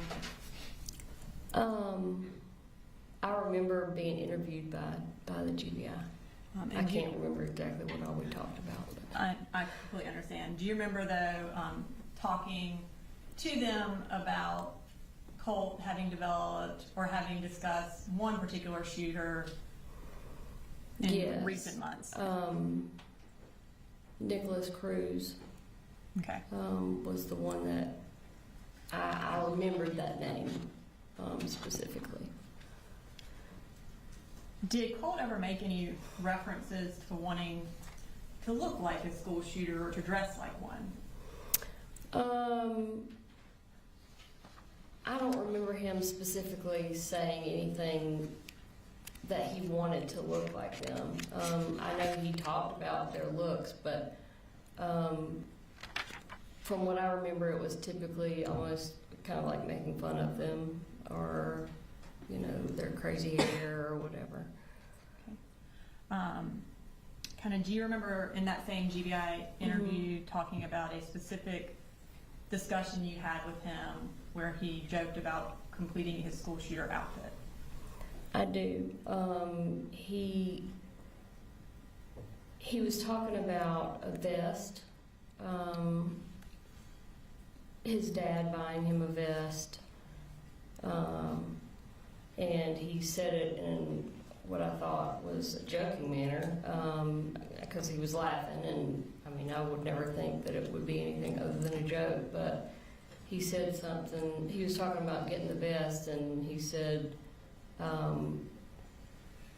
yeah, I've gotta finish my school shooter outfit or something like that. Or Dad's gotta finish my school shooter outfit.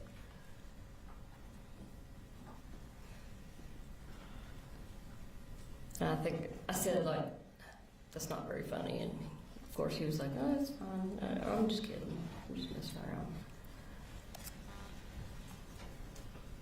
During this time frame, July to August of 2024, did he have an interest in firearms? Yes. Tell me about that.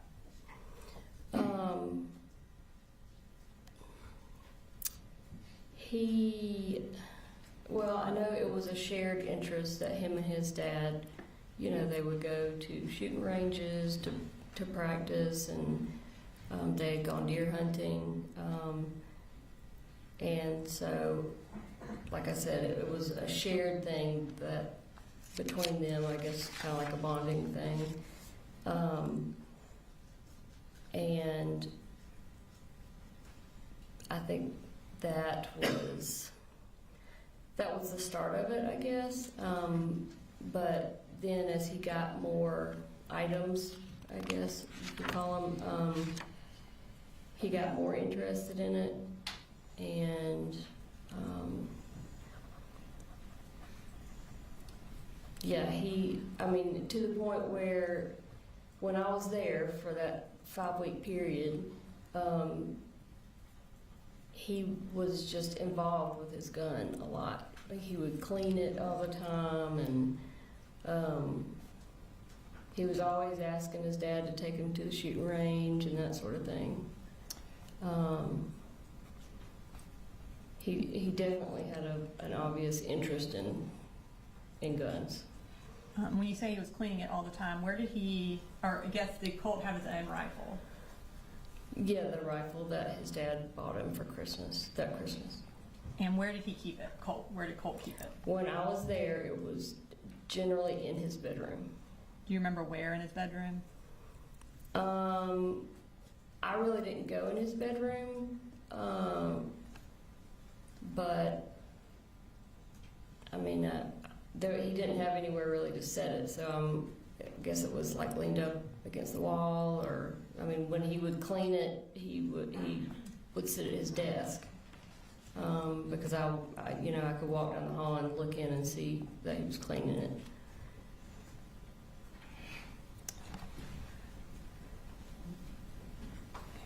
So I want to turn your attention to August 15th of 2024.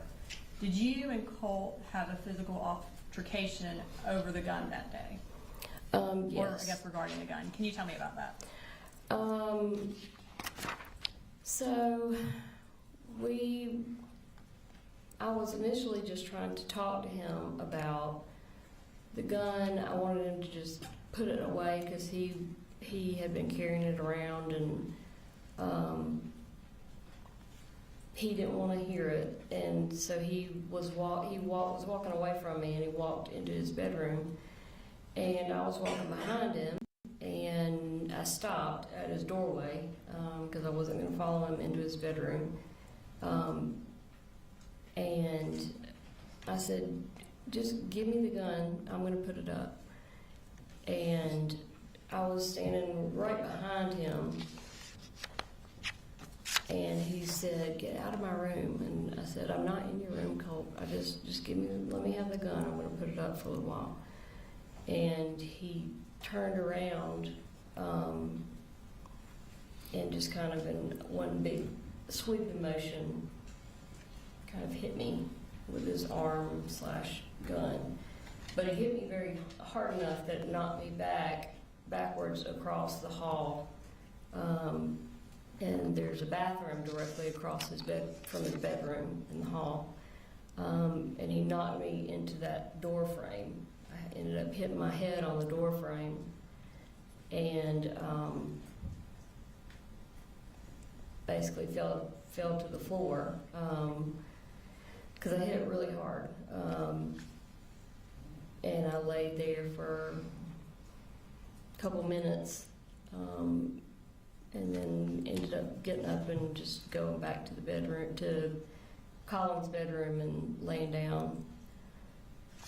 I'm going to show you a picture, and go ahead. It's from State's Exhibit 158, which is Colt's cell phone extraction, and we're going to display that for the jury. Can you tell us what that is a picture of? That's me after I fell to the ground, and I was just laying there with my hands over my head and over my eyes before I got up to go lay down. When you went to lay down, or after that, did you call the defendant and tell him what happened? I don't think so. I didn't talk to him about it really at all. Okay. Did you, at some point, did you leave Barrow County kind of close in time to that fight? Yes, I did. Tell us what prompted you leaving. There was a number of reasons. Over the 5 weeks that I was there,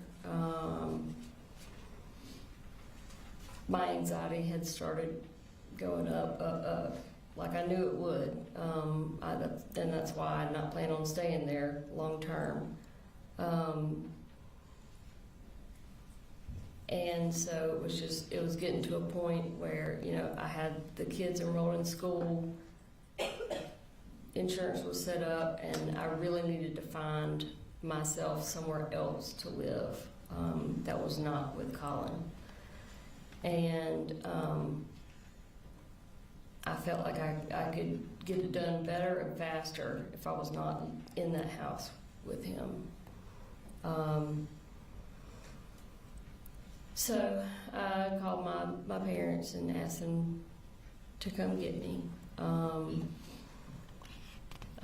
which they did. I just felt like it was to a point where I felt like things were okay, so they were settled. At least I had the kids seeing outside adults at that point. And I had planned on coming back in a relatively short amount of time to make sure Colt went to see someone, and B, just to see my kids again. So, kind of summarize, August 16th, the next day after the fight, you go home. Mm-hmm. Before you go home, what do you do with the Zoloft? So before I left, I had taken a certain quantity of my Zoloft, and it required me to break the tablets in half and then in half again for the dose to be small enough. So I took a bunch and went ahead and broke them down so that Colin wouldn't have to worry with that. And then on our way out of town, we stopped by his workplace, his work job site.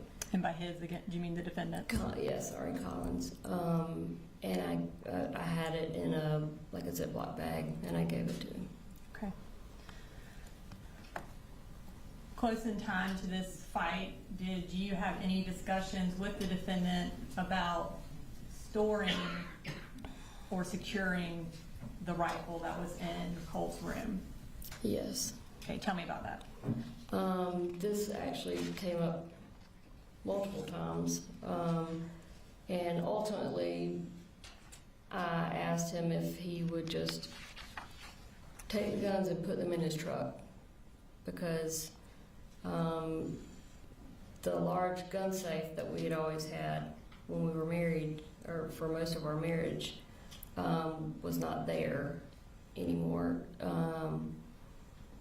And he kept saying, well, they're in the top of my closet. I said, that's not good enough. You know, you might as well say, well, they're under my bed. They need to be locked somewhere. And so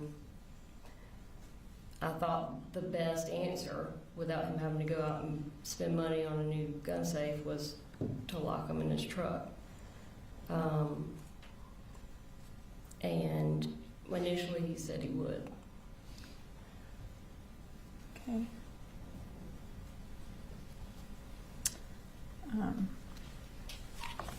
And circling back to Colt's anxiety issues, earlier you mentioned that you wanted to get him into an inpatient treatment place.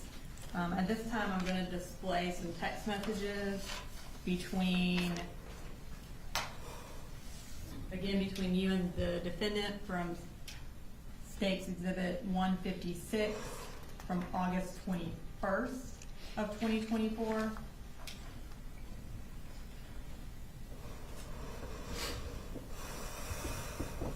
Motion, Charles? No objection, Judge. Okay, and we're going to bring up that second text message. Okay, so it says it's from My Pretty. Was that what Colin called you? He called me pretty girl. Okay. And then on August 21st at 4:38 p.m., you texted him, this is what Colt needs right now. They take our insurance and we will go there until he is stabilized and they figure out a treatment plan. And then the next message.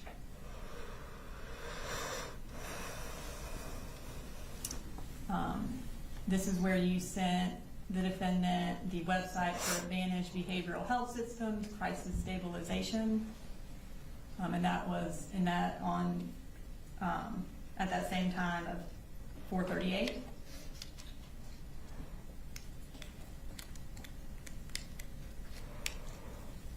And then you said, I tried to send it to Colt, but I guess he's blocked my number now. And that was at 4:44. So was there a time period you weren't able to talk to Colt while? It was very short, like maybe a couple days. Okay. But I did end up sending that link to him, and we talked about it a good bit. And he was, like I said, he was excited about it. And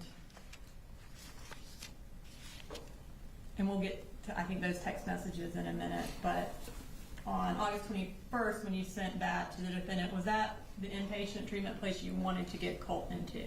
Yes, And where was it located? in Athens. Okay.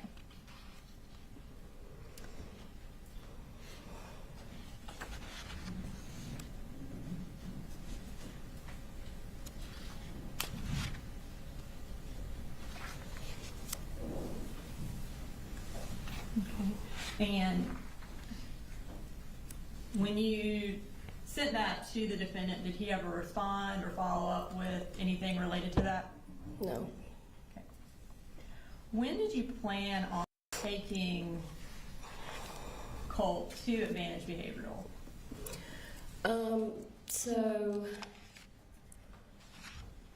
initially, we tried to set up several different times, but my mom had gone up, and she was going to go with Coley to take Colt, but she ended up breaking her hand and had to come home. So I think that was on like a Wednesday or Thursday. Well, that Saturday, the defendant and I had been planning all week for me to come up to visit the kids, and primarily on that Saturday to take Colt to Advantage Behavioral in Athens. We had been talking about it really ever since I left. We had planned on doing some fun stuff, you know, with the kids. And my mom and I had called Advantage Behavioral, talked to them to find out, you know, as far as intake of patients, what we needed to do, who needed to be there. And so everything was ready. And then and we'll get to that. I got a few Sure. more things before. Sorry. So the plan was August 31st, that Saturday. And you mentioned that your mom came up that week. Did something happen at school that week that prompted your mom driving up there and y'all kind of wanting this to happen?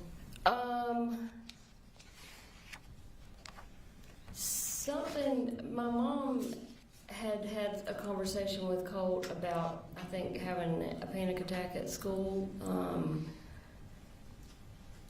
For me, I mean, the urgency had always been there.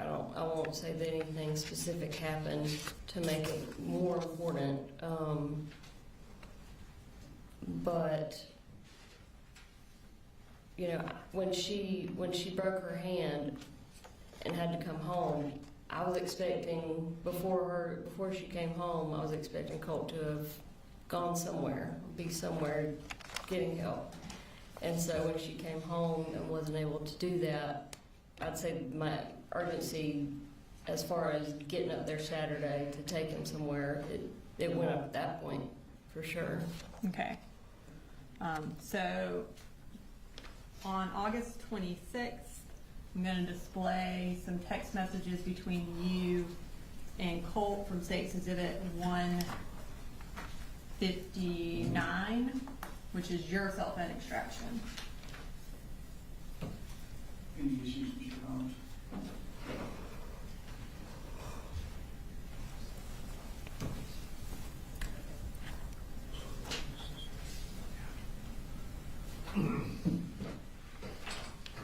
Judge, we would just object to the messages that are from Colt as hearsay. And I believe, I don't know which ones he's talking about, but a lot of the text messages are related to his mental health and would come in under the then existing mental and impression. Can I see? I don't remember the exact wording of it, but that hearsay exception. Can I see? Oh, yes.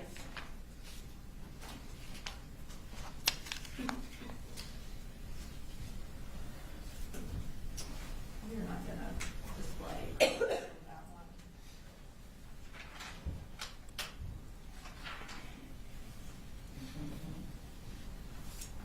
He's on That one's it. not. He's He's So you're not on this one.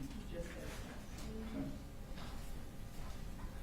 And we will display some of these, not the ones that are just generic, but the ones that talk about maybe.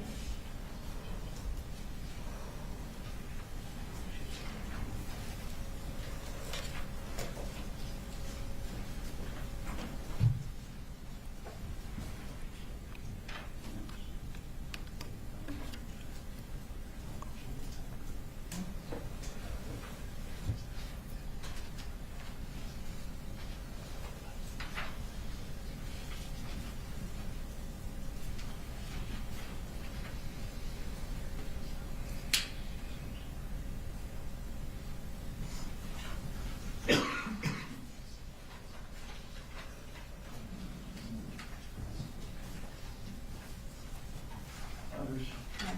This particular text, I'll take it as clear again, not for the truth of that asserted, but to show the severity and mental condition of, and also, kind of context to talk about how, to show that Marcy communicated.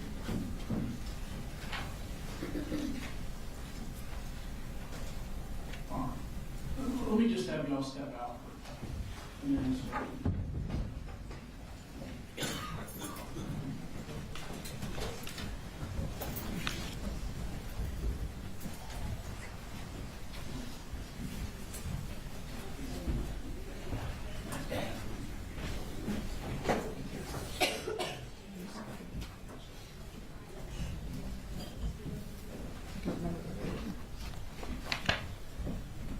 Condition.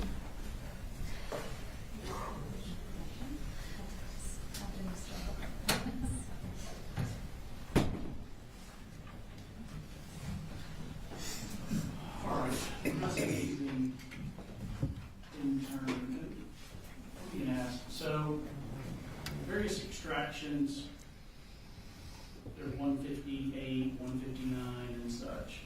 The individual pages that are being displayed, is there a sort of a subset numbering for them or not? No, so in preparing for this trial, we determined it would be very confusing to try to do that. So instead, the notebooks that we've created are organized by time and type of message, and type of information. So State Exhibit 158 has a tab for, say, 828, and has a tab for text messages that we're introducing. So they're all it's very easy to locate them in the notebook, but we just thought it was going to be too confusing to try to actually number them. Yeah, I mean, I understand the difference, just for purposes of the record, so, you know, and I guess my view of it is you've got the phone extraction, you've laid the foundation for the phone extraction.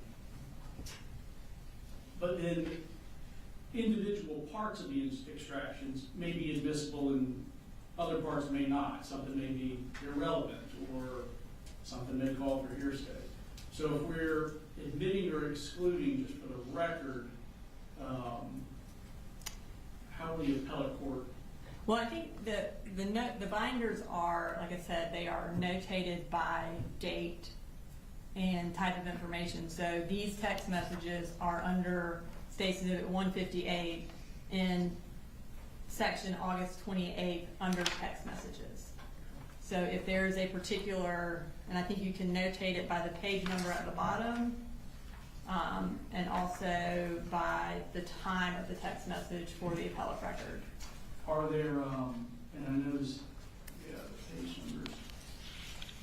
In the notebook, are there are all the page numbers sequential? Or, for instance, are there 2 number 1s in there at all? Or so within each section, there may be 2 number 1s. But if you want, I mean, I have all of the text messages that I've introduced also separated. So if you want to make a packet out of these and say for court's record, 1, we can do that, and we can put like a X over what wasn't displayed to the jury if you want to make it.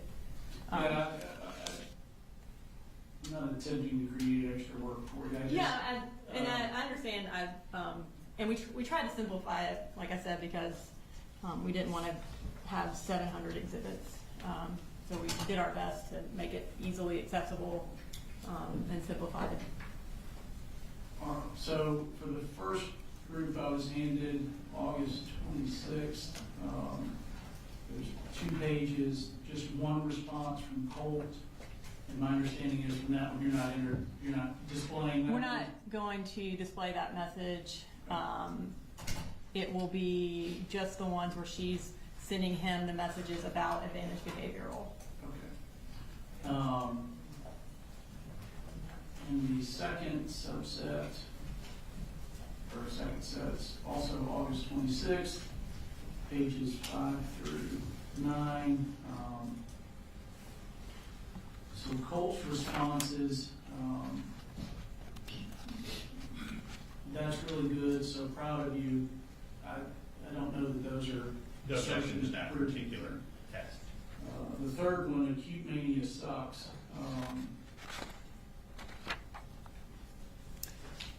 You have an issue with that one, Mr. Hobbs? Or? Just in that we believe it's being admitted into evidence to prove that he was suffering from acute mania. And the purpose of admitting that, one, would be to explain Marcy's text message where she later says that she heard about acute mania from the defendant. So it goes directly to what the defendant knew. So we have to have that message as context for that text message. And again, I do believe, in addition to that, it would be admissible under the hearsay exception for then existing mental condition, because it is showing his existing state of mind, his mental condition, that he believes he has acute mania. We're not introducing to prove he does have acute mania. He wasn't ever evaluated to show whether or not he had that. But his texting of it shows that he definitely has a deteriorating mental state. And then again, it puts in context when Marcy says, hey, your dad told me about it. And the whole defense is that the dad didn't know anything. So I think it would be 100% relevant. All right, you're saying that Mr. Gray told her somewhere in here that, She responds to Colt's text, because Colt is like, how do you know about acute mania? And she's like, your dad told me about it. Like, your dad talked to me about it. So it's a prior consistent statement of hers regarding that. It is something that she is discussing at that time. And so we believe that text message puts it in context, and we do believe the other text message would be admissible for that purpose.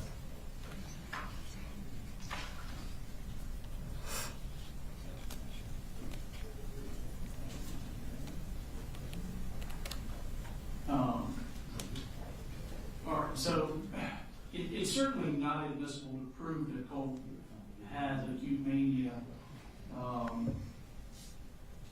You know, my interpretation of the hearsay exception for then existing mental emotional condition is like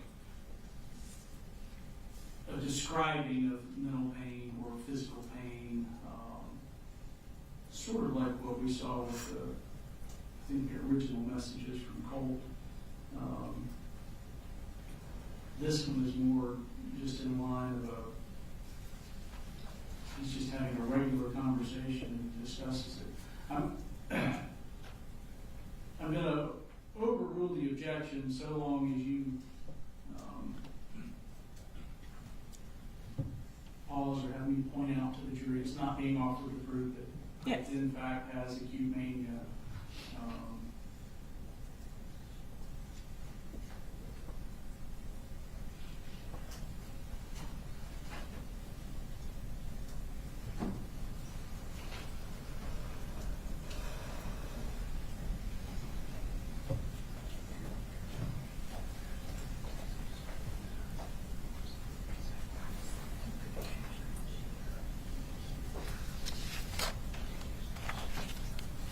I just,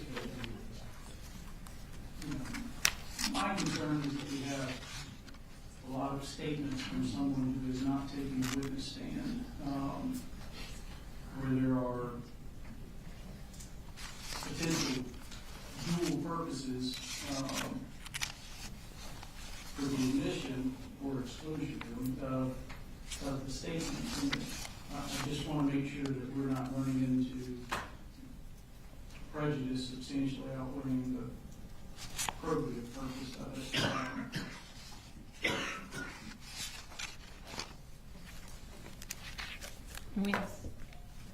I don't know that, and again, I mean, so we'll be consistent here, but on page 9, you know, I have a concern with Colt's response there. I don't have a copy of that. Do you have my copy? So can you? Yeah, I have a list on my computer of every self-diagnosed disorder I'm likely on the spectrum to have. Yeah, in that list of text messages, I think the only texts I'm going to show are where he says acute mania and where he asks Marcy if she has prior knowledge or if Mamu told her, and her response, which was, I have prior knowledge and your dad told me. Those are the 3 text messages, I believe, from that spread that we were going to show.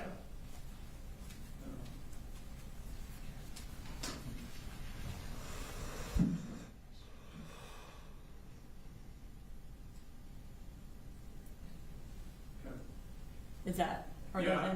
So I don't think I was going to show any other one because that was the main point of that, is showing that she's communicating with the defendant. Okay, so there's one that says, but your dad mentioned that you were talking about acute mania last week, so I've been reading more about it. Yes, that one. So the message below that I would exclude. which is the one I have a list on my computer of Yes. every self-diagnosed disorder.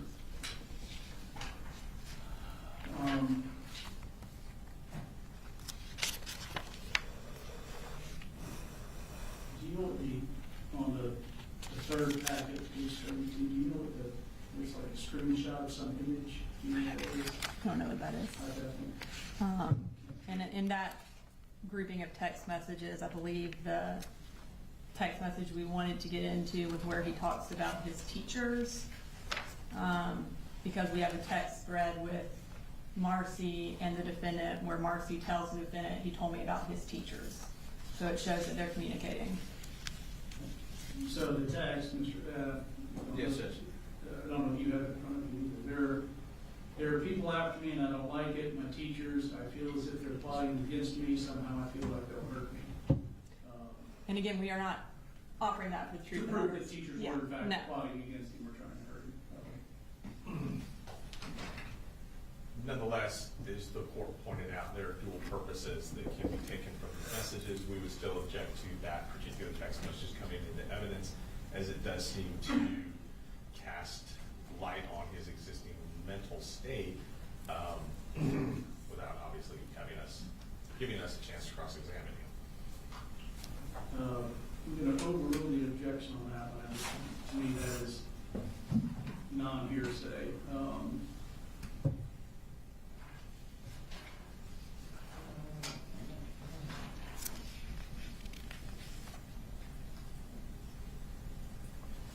All right, I'm going to return this back to you. And then after we go through these, we probably ought to take one for you. Okay.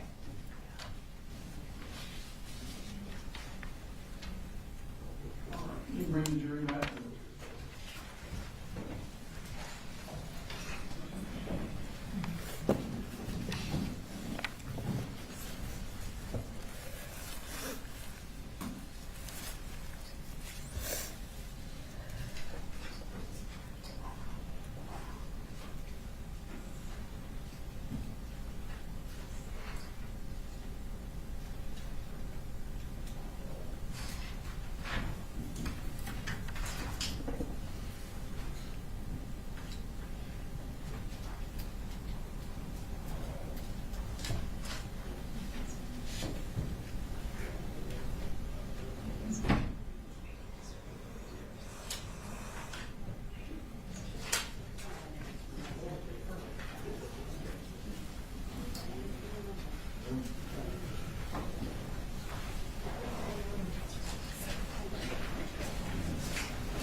we'll go through a few messages and then we'll take one.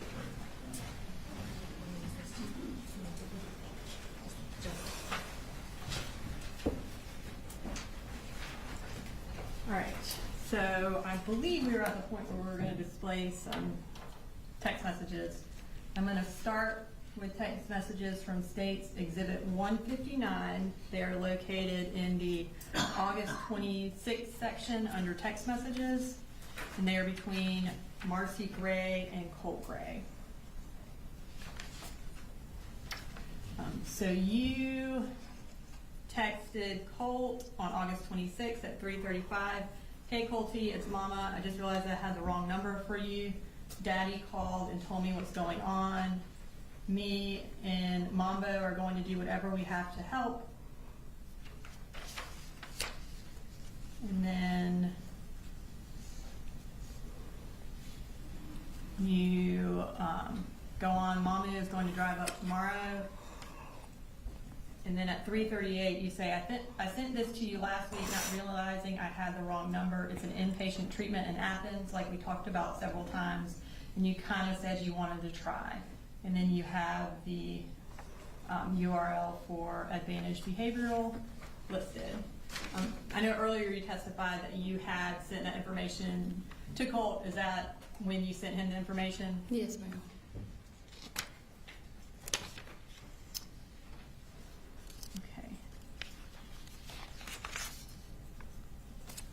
And then, had you and the defendant talked about acute mania as related to Colt? Yes. And what had the defendant told you? He had just told me about Colt telling him about it, and he also told me about what Colt had told him about his teachers. Okay. And I'm gonna show what's also from State's Exhibit 159 from the August 26th section in text messages. And we're gonna start with a text message from Colt Gray to you at 3:47, where he says acute mania sucks. And listen to me, just understand, that's a message, as I understand it from Colt. It's not being offered to prove that he in fact has acute mania, it's just words he said. Okay. And at 3:47, you respond, acute mania is no joke. And then at 3:48, Colt says, did Mahmoud tell you, or do you have prior knowledge? And at 3:50, you respond, but your dad mentioned that you were talking about acute mania last week, so I've been reading more about it since then. So it sounds like you and the defendant are talking about Colt's mental condition, is that, or mental health, is that accurate? Yes, definitely. Okay, you mentioned the defendant also taught you about Colt's teachers. Yes, ma'am. I'm going to display some text messages from August 28th, which was also from your cell phone extraction. It states Exhibit 159, and they are in the August 28th section under text messages. And there is a text message from Colt to you at 1:52. Colt says, there are people after me and I don't like it. My teachers, I feel as if they're plotting against me. Somehow I feel like they'll hurt me. Okay. And then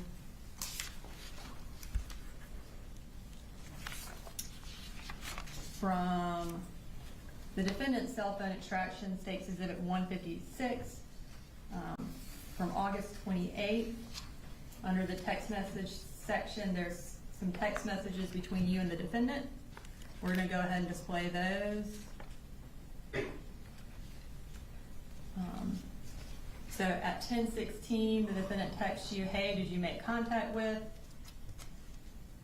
And you respond, not with my memu, but I'm texting with Colt.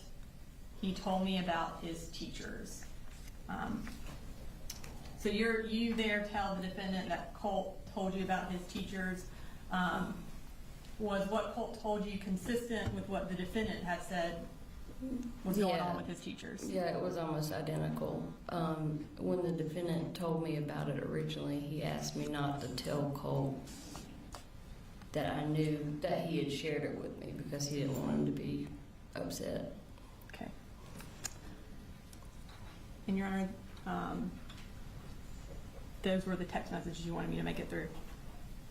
Listen, it's 12 o'clock, if your food's here or close, so we're going to go ahead and take a lunch break until 1 o'clock, all right? We'll discuss the case, and I'll work up anything.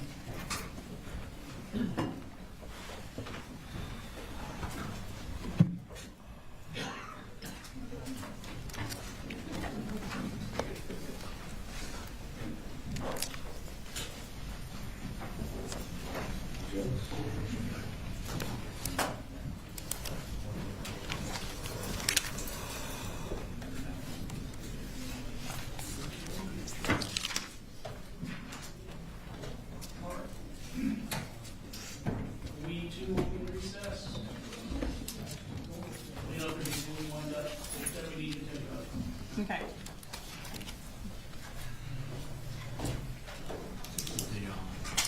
certified prior, you set it down in here, you still need it. No.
We've gone through again kind of the remainder of the text messages, and I've shown him the specific ones we're introducing. I don't think he has an objection, but I could be wrong.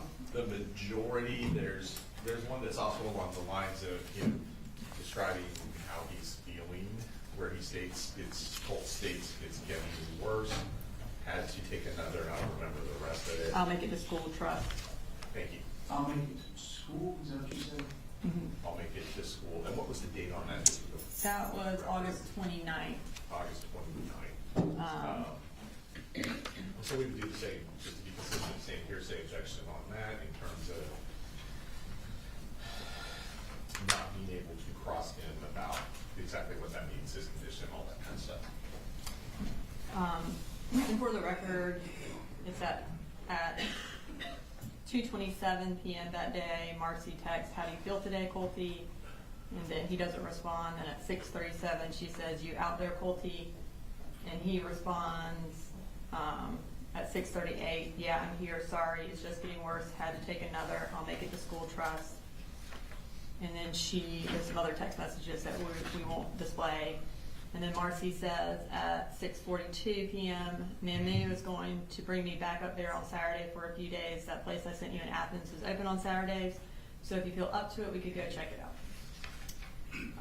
So again, the purpose is to show that he's feeling worse, to show an existing mental condition, and then her response. It also puts her response in context about why she wants to take him to that facility on Saturday. All right, so is the state contending that one qualifies as the hearsay exception? Yes, I mean, I think it does qualify as a hearsay exception, and then also it would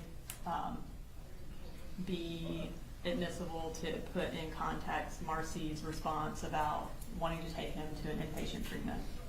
And it specifically is about how he is feeling that day. I see. Yeah.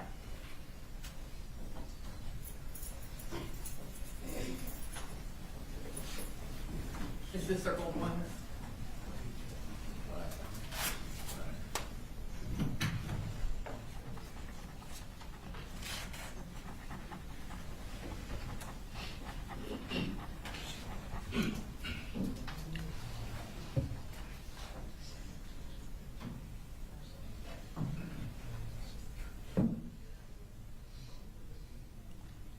There's another text where she says, "How do you feel today?" And he says, "Not so good."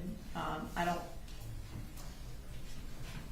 have a preference on which one we show. I just want to show one of those. So if you find that less prejudicial, that's fine.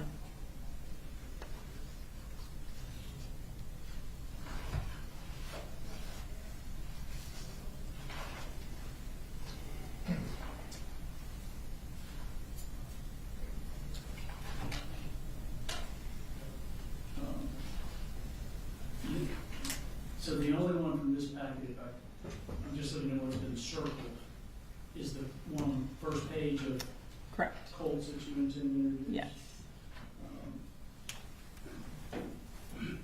All right. I do believe that you qualify as the hearsay exception for the existing mental, emotional, physical condition, 8033.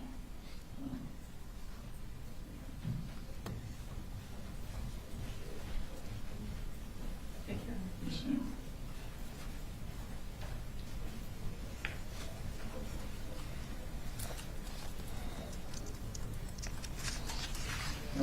You're Yes, Your Honor.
Honor.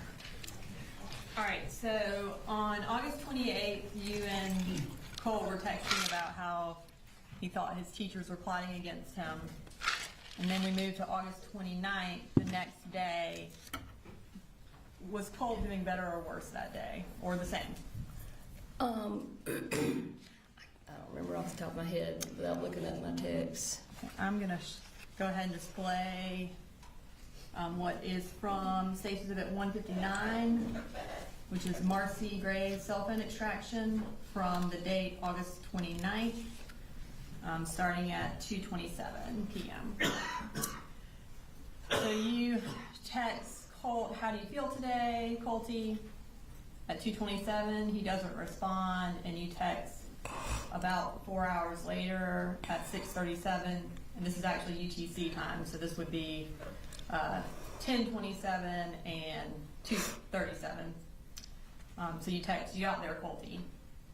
And then he responds, yeah, I'm here, sorry, it's just getting worse, had to take another, I'll make it to school, trust. And then you send him a text at 6:42. Mamu is going to bring me back up here on Saturday for a few days. That place I sent you in Athens is open on Saturdays. So if you feel up to it, we could check it out. So I guess he tells you things are getting worse, and then you send him another text about going to Athens Behavioral on Saturday. Yes. Is that accurate? All right, so that Thursday, after you text with him, did you try to call the school? Yes. The school was closed on that Friday, I think. And so I had planned on calling and talking to Lisa, the guidance counselor, her guidance counselor, his guidance counselor.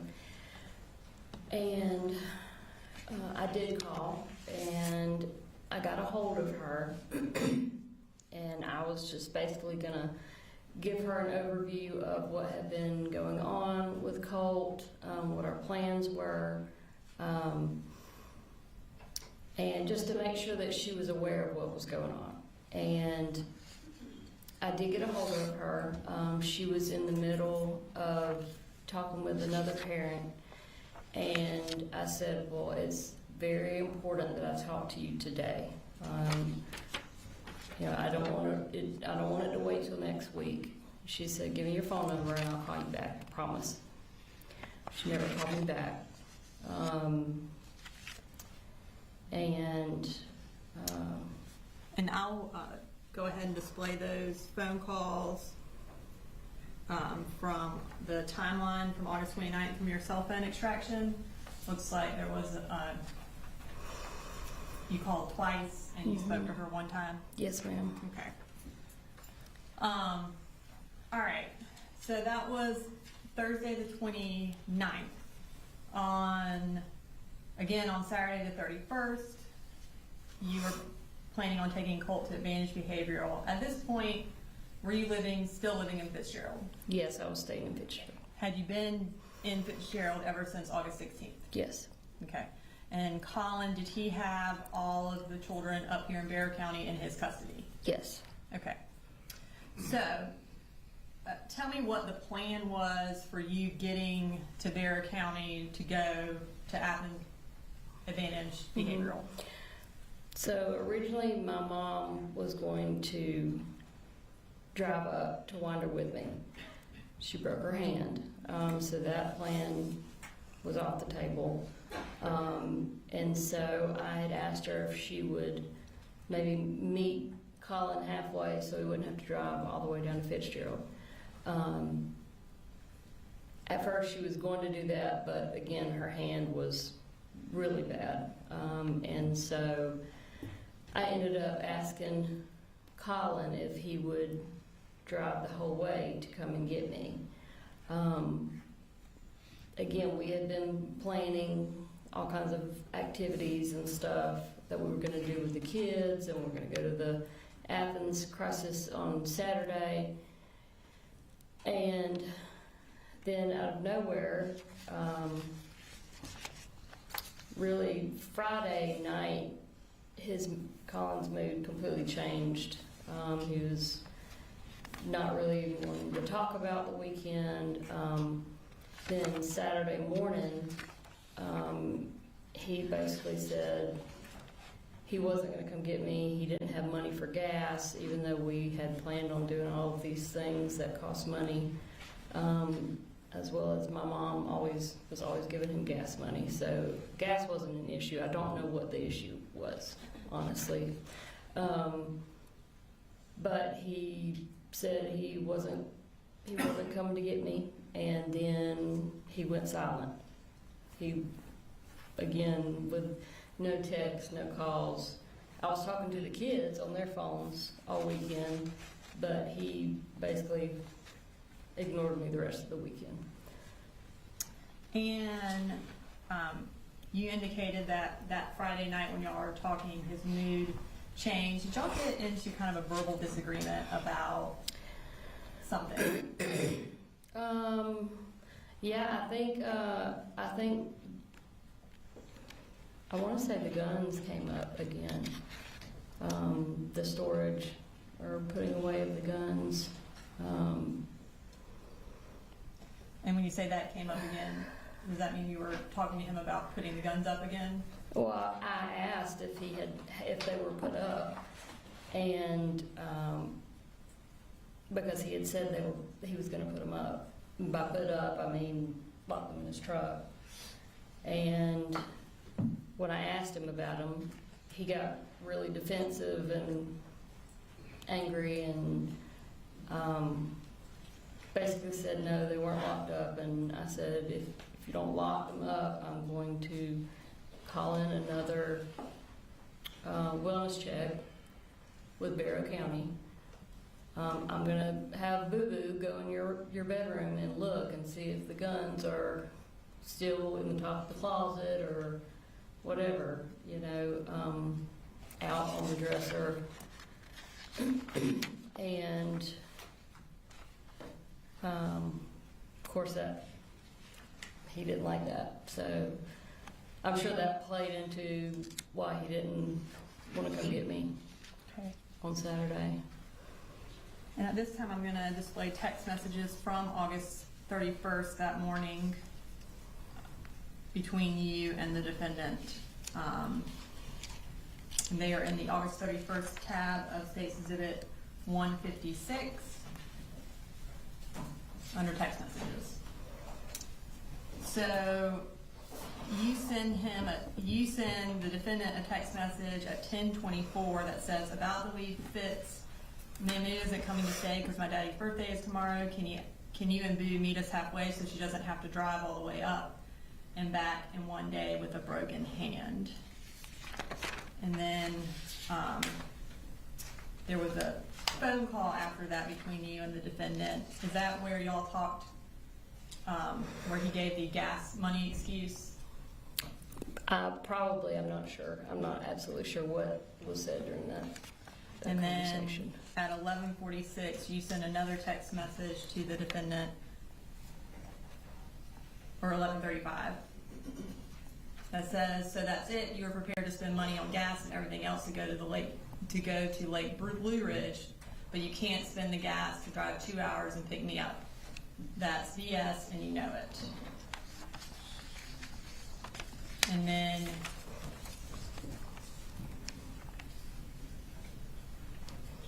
at 2:01 p.m. that same day, you say, I can't believe how selfish you're being.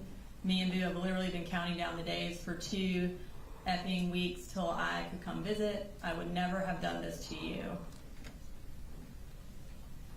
And then on September 1st at 1:01 p.m. you say, why are you doing this? And then on September 2nd at 9:46 you say, are you just going to keep ignoring me? At least let me know y'all are okay. And then he responds on September 3rd at 7:31. Hey, sorry, just trying to keep everyone and everything together and calm. It's not the easiest thing, but I want you to talk to Boo regardless, okay? So between when you were supposed to go down that Saturday and that text message on September 3rd, did he contact you at all? No. Okay.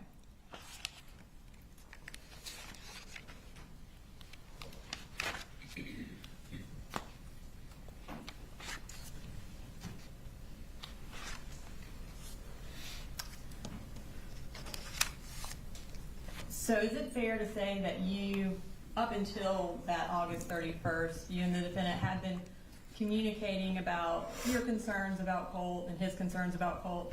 Yes. Okay.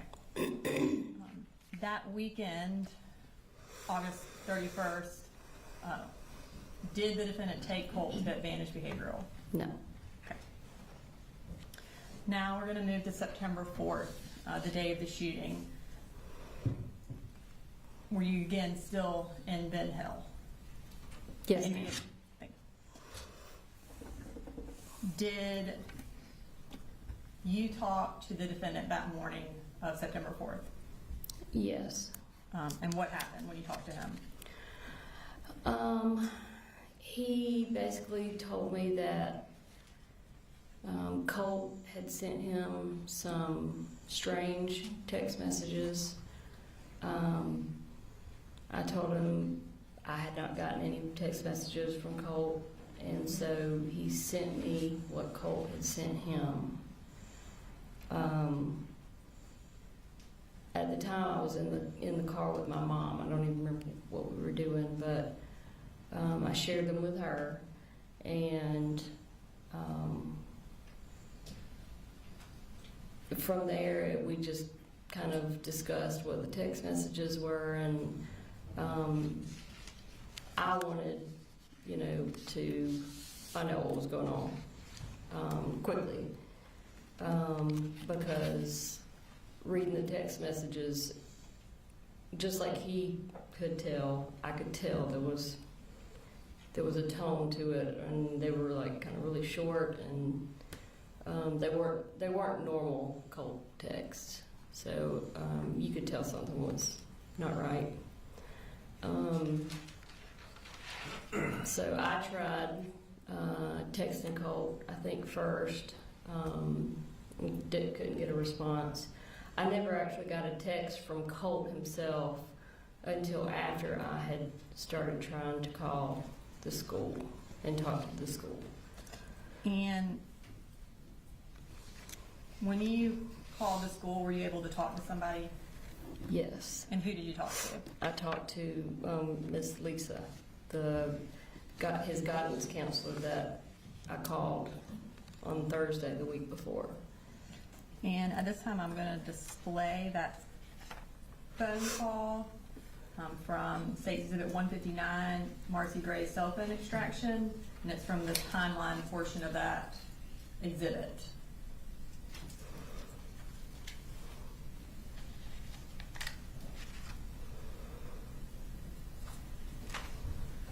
So you call the school at 9:50 a.m. and speak to Miss Butler for 8 minutes and 57 seconds. Yes, ma'am. Tell me what y'all talked about.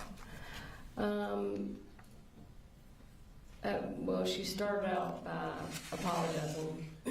She said that in the 30 minutes that she was with the other parents, that prior Thursday she had misplaced my phone number.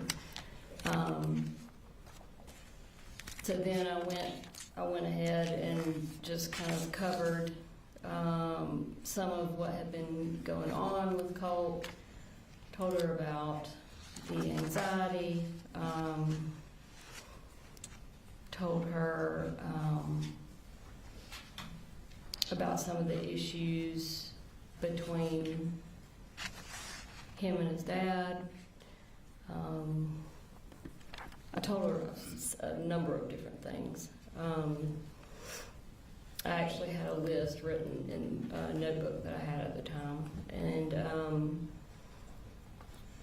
then she went on to tell me that basically ironic that I had called her because his first period teacher had sent her an email saying that Colt had been asking questions about active shooter drills.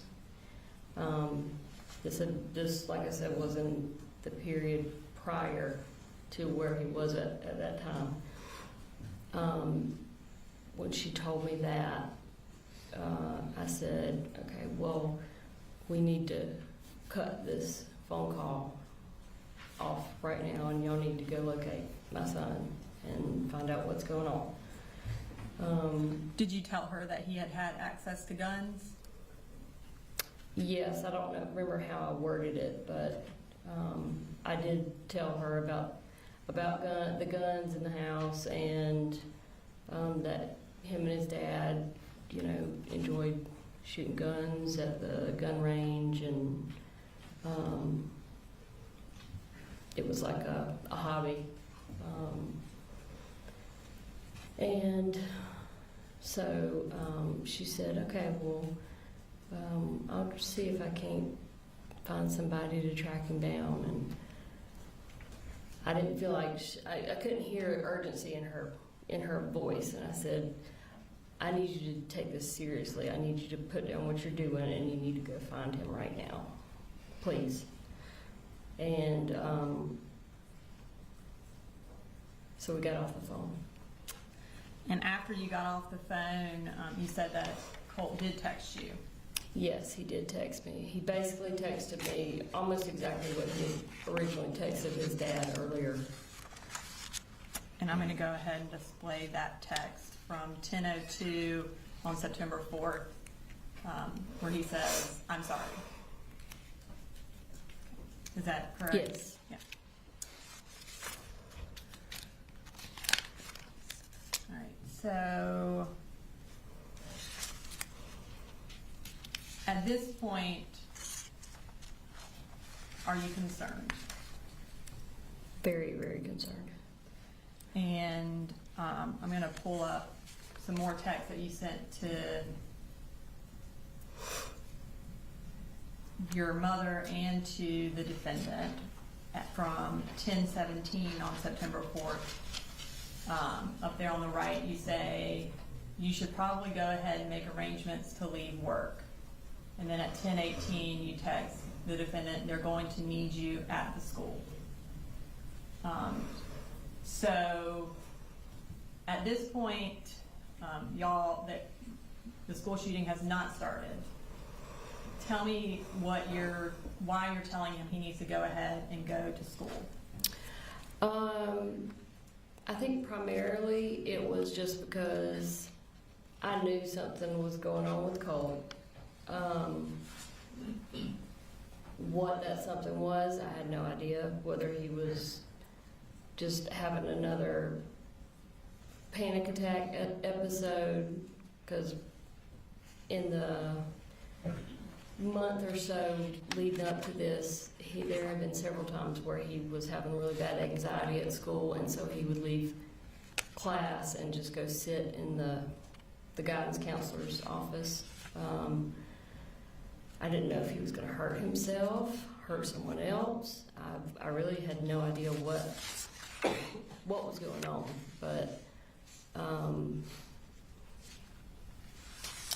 I knew something was not right, and I knew at the very least the defendant was going to need to go to the school to find out what was going on with Colt. Okay. And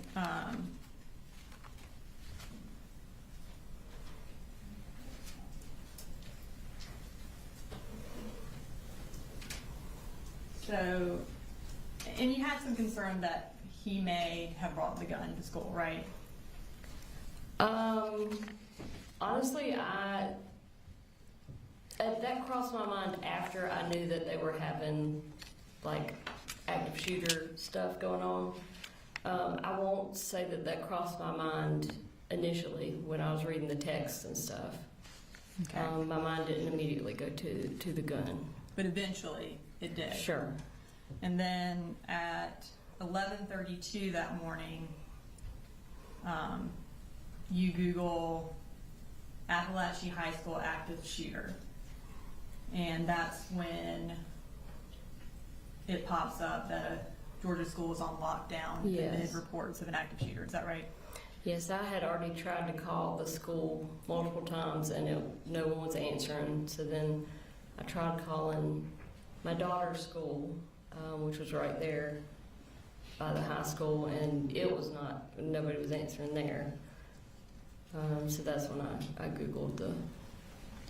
And when you Googled it and found that there was an active shooter, you sent the defendant a text message at 11:34, and it says it's already on the news. At that point, did y'all know what had happened? Yeah, I don't think you have to have a whole lot of sense to know what had happened at that point. And at 11:34, you talked to the defendant. And then you talked to him again at 12:22. What did y'all talk about?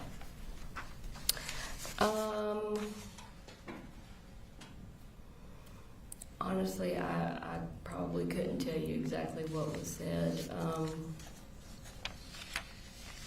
Actually, I do know one thing that came up.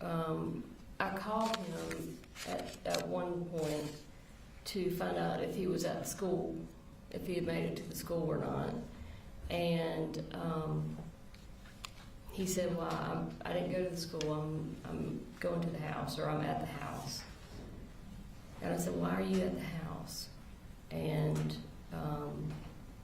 he said, well, I said, you need to be at the school, you know. We have 2 other children. And he said he wanted to see if Colt's gun was at the house. During that phone conversation, did he express any concern for Colt's well-being? No.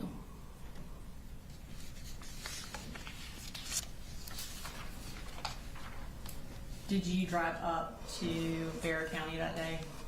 Yes, my mom drove, but I rode with her. We left pretty shortly after it started being reported on. And is it fair to say before Colt's name was released, you knew that Colt was the shooter? Is that fair to say? Pretty much, yeah. Okay.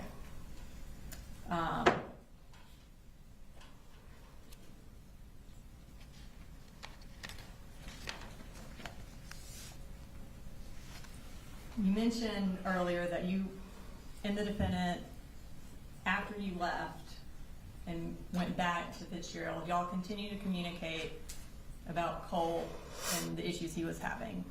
Is that correct? Prior to the shooting. One of those issues was that he wasn't going to school, right? Yes. Okay. I'm going to pull up from State's Exhibit 159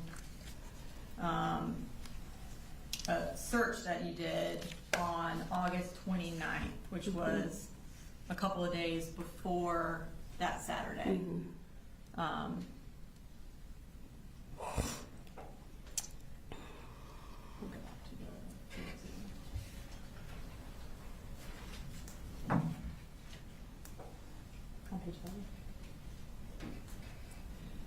So you Googled truancy laws in Georgia at 10 o'clock on August 29th.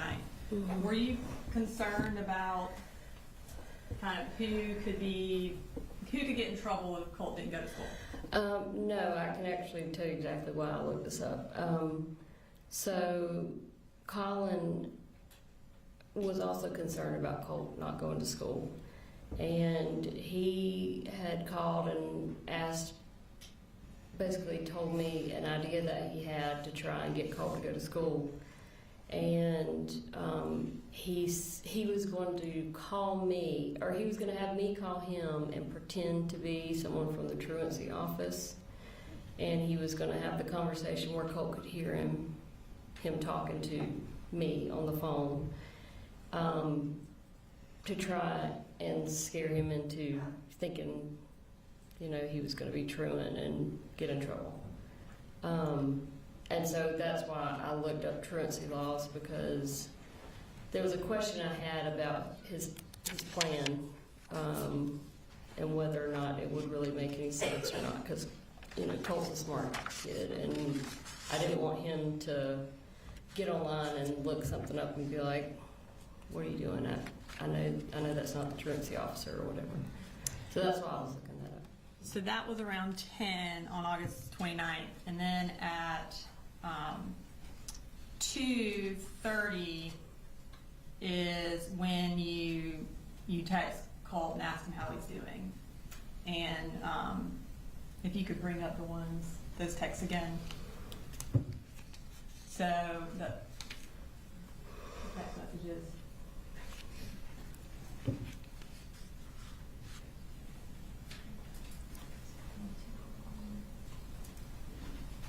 Page 25.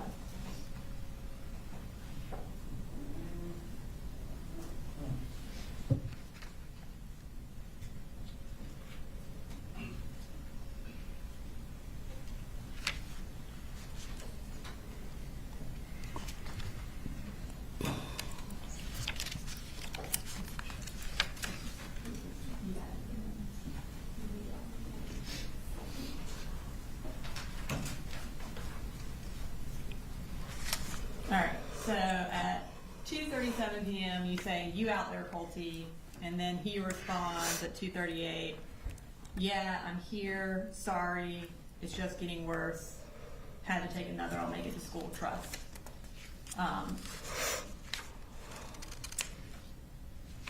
About 20 minutes later, at 3 o'clock, you Google school shooter parents charged with manslaughter. And then at 3 o'clock, you read an article that says what James Crumbly's manslaughter conviction means for parents. And then at 3:05, you search again, school shooter parents charged with manslaughter.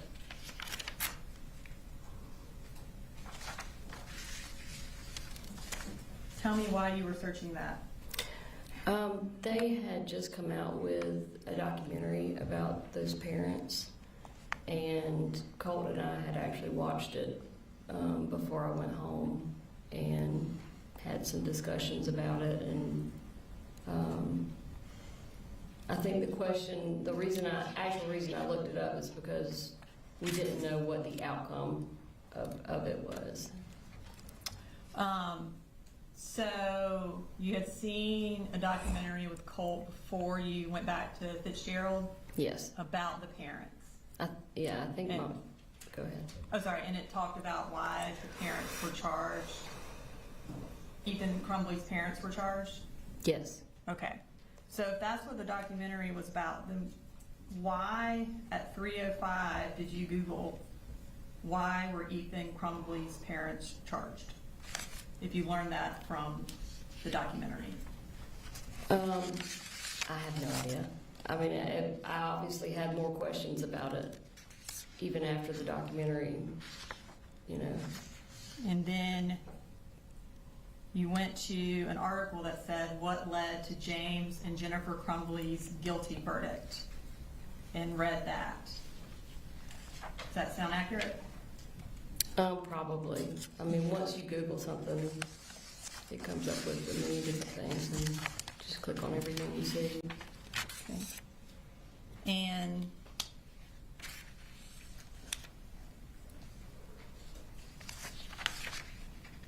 let's see, at 3:09, you actually Google safe storage gun laws in Georgia.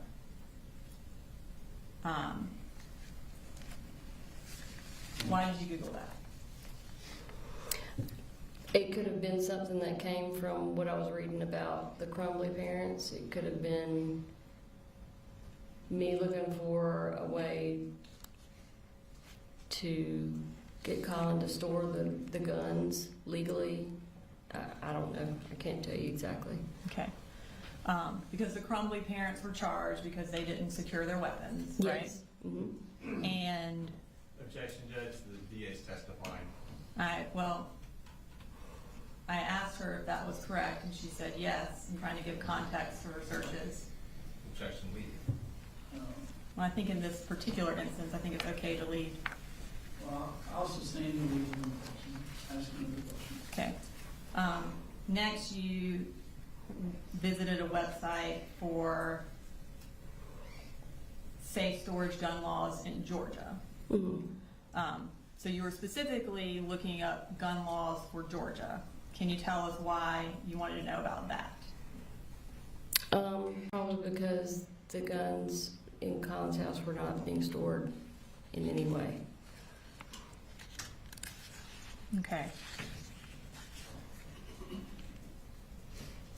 And then you went to a website that says secure storage or child access prevention required. So you went to a website specifically about preventing children from getting access to firearms. Yes. Was that the same reason you went to that website? Yeah, obviously. I mean, because my kids are in the house with the guns. So after you Googled why the Crumbleys were charged with manslaughter and then also looked at safe storage laws in Georgia, you had a conversation with the defendant. And that would have been at 3:55 for 14 minutes. Surely you brought up what you had found out in that conversation. Is that accurate or not accurate? Probably. Honestly, I can't remember what we talked about. It depends on really the reason I was looking it up. You know, if I wanted to try and find something to convince him to lock the guns up, then yeah, I probably would have shared something with him. If it didn't prove my reasoning for wanting the guns put up, then I probably didn't bother sharing it with him. Would the fact that you found a case where parents were charged where a child shot someone, would that be something that you would want to tell him in order to put the guns up? Oh, sure. But I mean, I think he was already aware, I mean, of that case. He didn't watch the documentary, I don't think, but. Okay. And so y'all talked for 14 minutes from 3:55 to about 4:10. And then at 4:11, you once again looked up what led to James and Jennifer Crumbly's guilty verdict. Why did you look it up again right after you got off the phone with the defendant? I have no idea. I'm sure it had something to do with what we talked about. Okay. And then you had 6 more conversations with the defendant that day. August 29th into the evening. So you have at 4:19, at 4:21, at 5:03, at 5:12, at 5:31, and at 5:41, you're talking to the defendant. You testified earlier that when you talked to the defendant on Friday, August 29th, in the evening, his attitude changed because y'all got into a disagreement about him putting the guns up. Did your searches prompt that discussion? Probably. Okay. And so you, on this date, testified that you told him to put the guns up. And Yeah. what did he tell you? He told me, well, one comment that I remember specifically, he said that if he went in Colt's room and tried to take his gun to put it up, that it would basically cause a shitstorm, indicating he basically didn't want to take his gun away because he didn't want to deal with it. I don't have anything further. Thank you. Yes, Judge.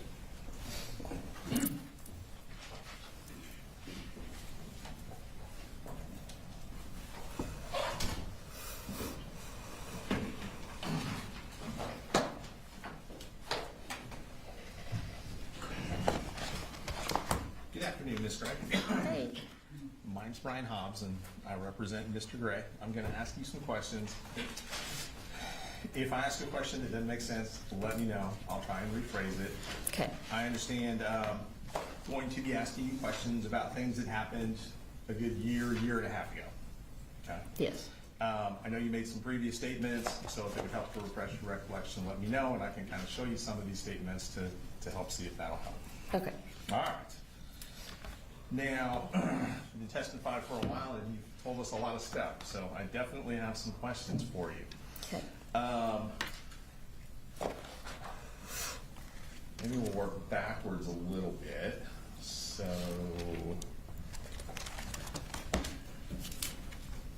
we just heard about some internet searches you did, Yes. correct? Back on August 29th, right? Yes. And it sounds like you have a bit of a memory about those conversations, but maybe you don't remember everything that was said between you and Mr. Gray that day? Yeah. All right. And I'm going to bounce around a little bit, so just let me know Okay. if I'm getting kind of confusing or anything, and I'll try and slow down. All right. So, you first called Lisa Butler, and I'm orienting you to kind of that last week of August in 2024. You called Lisa Butler on Thursday afternoon, is that right? Yes. Okay. And your mom had met with Miss Butler, what, about 5 days prior to that? A week prior? Yeah, I think it was on a Tuesday, maybe, or Wednesday. Tuesday or Wednesday of that same week? If you know. I I'm don't not know. asking you to guess. I would be Okay. guessing. It was either that week or the week prior. I think it was Okay. that same week, though. So you called Miss Butler on Thursday afternoon and you spoke to her, it sounds like very briefly. Yes, very briefly. Said you had some more information you wanted to share with her, but it sounds like you needed more time to do that. She needed more time. Right. Yeah. So yes. you just simply asked her to call you back and left your Yeah, number with her, yes. right? Okay. And then it sounds like the next day, Friday, would have been a school holiday. Yes. Is that what your memory is? Yeah. And then the following Monday was a school holiday as well, correct? If you remember. I'm not positive. That's okay. And obviously, we heard about these conversations you would have had on the 29th, which, would that have been the same day you talked to Ms. Butler, or was that the next day? I talked to Miss Butler on Thursday, so the conversations were on Friday. Conversations with Mr. Gray Yes. were on Friday. So those internet searches were on Friday as well. Yes, according to, yes, what the prosecutor just said. Gotcha.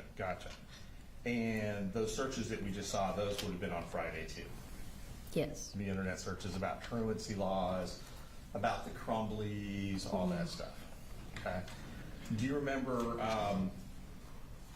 any Google searches you would have done on your phone around that same day about Nicholas Cruz?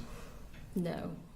Adam I mean, I Lanza? wouldn't be surprised, but Well, I'm just asking if you remember. I'm not asking you no. to guess. I Google all kinds of stuff every single day, so there's no way I Okay. remember.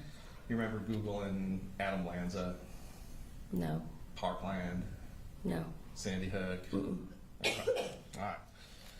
Do you remember receiving information that day, and I'm not asking you what anybody else said, but do you remember receiving any information that your son Colt had been trying to get in touch with Nicholas Cruz? Receiving information that he had been trying to get in touch with him. Trying to communicate with Nicholas Cruz. Did you receive any information around the same time regarding Nicholas Cruz and Colt reaching out to him without telling me what anybody told you?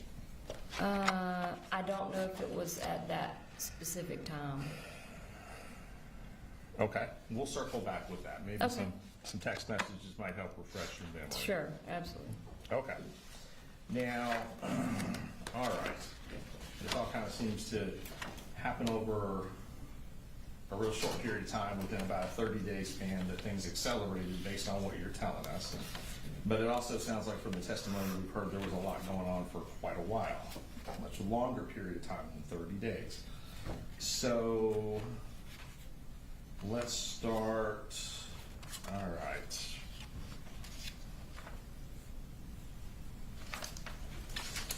So, and just to kind of clarify, just so we're all on the same page, when you're having these conversations on the 29th with Mr. Gray, you said that you thought they might have been about putting guns up, right? Yes, Okay. And that might have been what one of the main disagreements was. yes, Okay. And when you say disagreement, obviously I think what you're trying to say is that you guys have different opinions on whether or not the gun should be put up at all, yes, and how they should be put up. and how they should be stored. Is that correct? Okay. Yes, And it sounds like you were not satisfied with the answers you were receiving with Mr. Gray before this conversation ended. yes, Okay. So after that happened on the 29th, did you call 911? no. Did you ask to do a welfare check? I told the defendant that I was going to do a welfare check if he did not. And did you in Put fact the- call 911 to do a welfare check? No. And you had done that previously. You knew how to do it. Mhm. Is that correct? Yep. Okay. But he was not communicating with me at that time. That you did the welfare At all. check? Mhm. So you're referring back to November of 2023? Yes, Okay. And so you're saying the reason you didn't do a welfare check this time is because he was communicating with you? he was at least I knew that my kids were not dead. Okay. And on the 30th, which would have been the Saturday, it sounds Sure. like, Mhm. right? You didn't call 911 on that day? No, Now, he wasn't communicating with you on that day? no, but the kids were. Kids were, okay. Didn't ask to do a welfare check? No, again, I was talking to the kids, so. Okay. So on, moving ahead to Sunday, didn't call 911 on Sunday? No, I talked to him and the kids again on Sunday. Okay, didn't do a welfare check? Nope, Okay, same question, we roll around to Monday. Didn't call 911, no, didn't ask to do a welfare check? no, at the time, I felt like that would definitely be overkill. Okay, weren't concerned, Mm. is that right? And you have to say yes or no for the court Sorry. reporter. That's okay, everyone does it. So Tuesday rolls around, right? Yes. So Tuesday, school's back in session.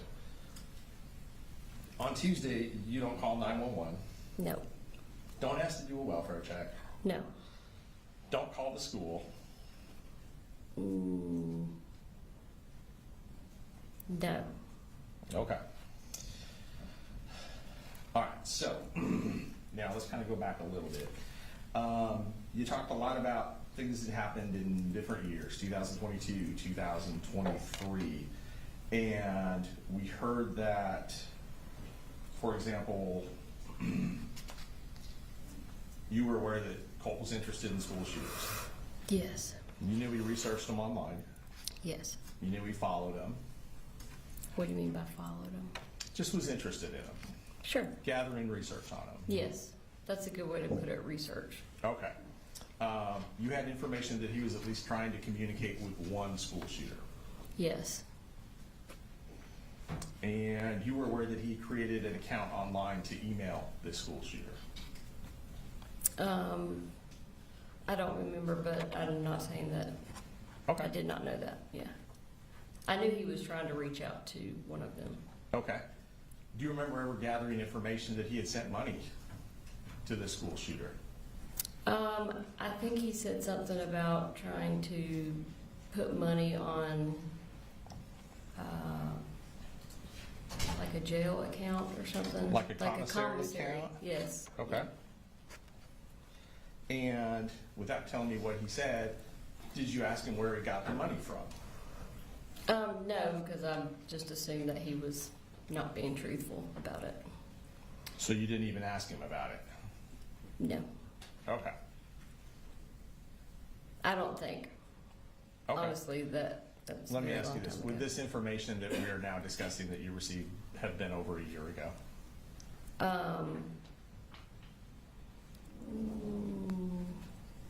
Over a year from today? Yes, ma'am. Yes. Yes, ma'am. Okay.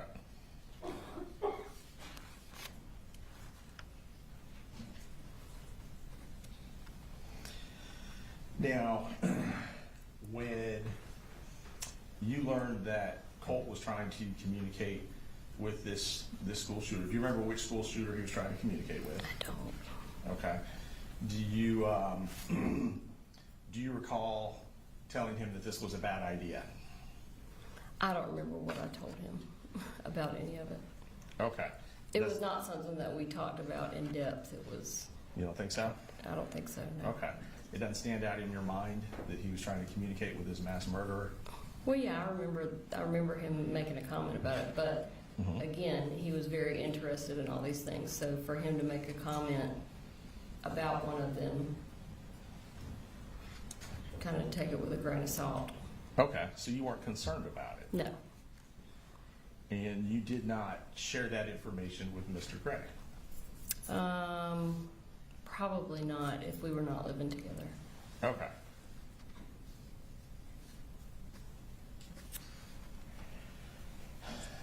This didn't raise a concern to you such that you would have reached out to law enforcement, for example? No, You wouldn't have tried to immediately intervene with mental health treatment at that point, based on that? no, because he Just based wasn't. on that? Yeah, he wasn't talking about it, from what I could tell, in any kind of serious manner. Okay.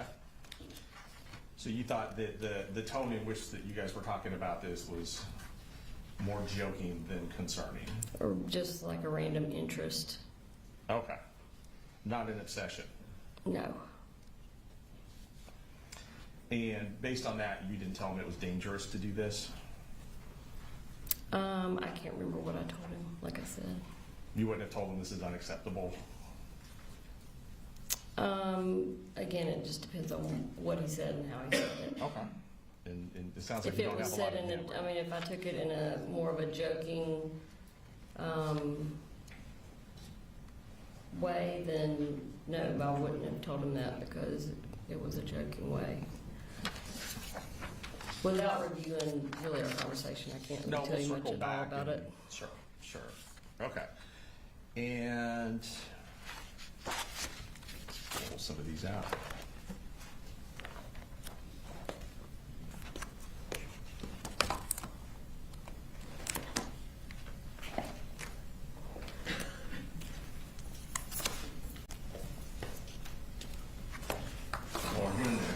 Well, looking through this, you stated that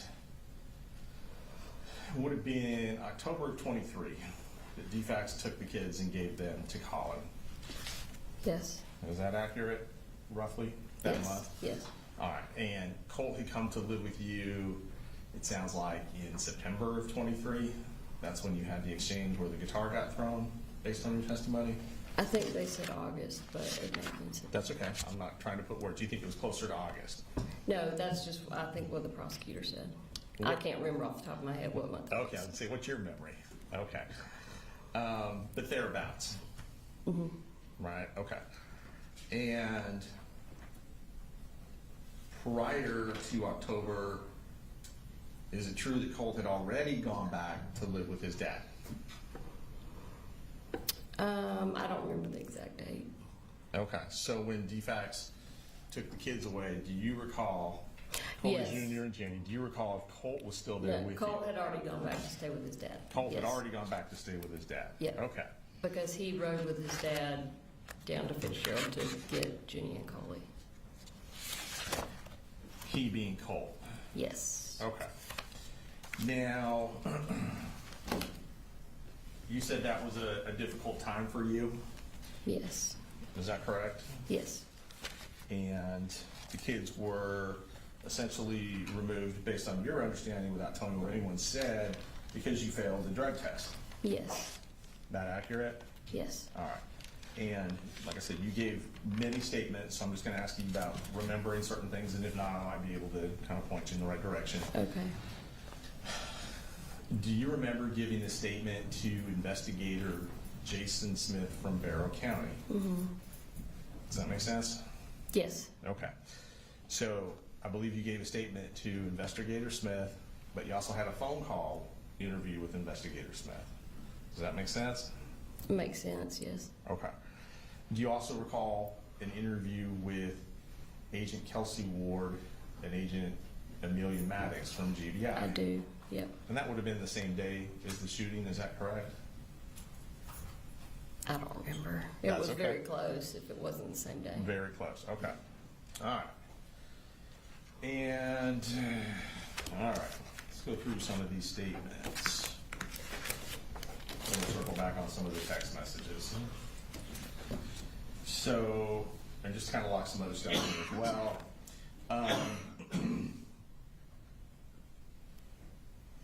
The May 2023 police visit, you said you were not aware of that until September of 2024.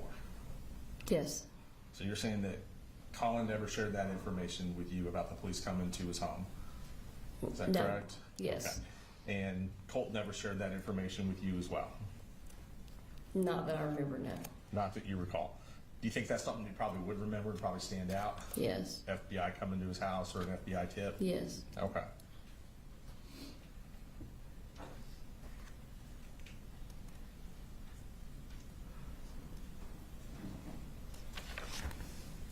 Now, when you called the school on the 4th to talk to Miss Butler, you told her it was urgent and there was something you had to tell her right away. Is that correct? Yeah, well, I told her that the conversation itself was urgent. Told her the conversation was urgent. Did you share the text messages with her? What text messages? You had received text message from Colin that were screenshots of text messages sent by Colt. Did you tell Miss Butler about those messages? I think you're getting the days mixed up. I Let called me Miss. try and clarify for Okay. you, okay? And thank you for letting me know. Mhm. So I am referring to the morning of the shooting. Yes. You got some concerning text messages screenshot by Colin that were sent to you. Yes, And then after receiving those messages, did you call the school? yes, Did you at that time speak with Miss Butler? yes. Okay, so now we're on the same page. Now we're on the I know same you page. talked to her a couple times, Yep. so that makes sense. All right. Did you tell her what those text messages said? I assumed that I would. Well, let me ask you this. Do you remember what you told her? Well, it was an 8-minute conversation, so, like I Okay. said, I covered everything that was in most of what was in the list that I had, as far as Colt's behaviors, and the anxiety attack, trying to remember if I shared, yeah, I would have shared that text message with her. Okay. You didn't tell her you thought he had brought a gun to school that day? No, because I didn't. There's no Because way. you didn't. Because I didn't think that he had brought a gun Okay. to school. You didn't tell her, I think he's going to shoot someone at the school.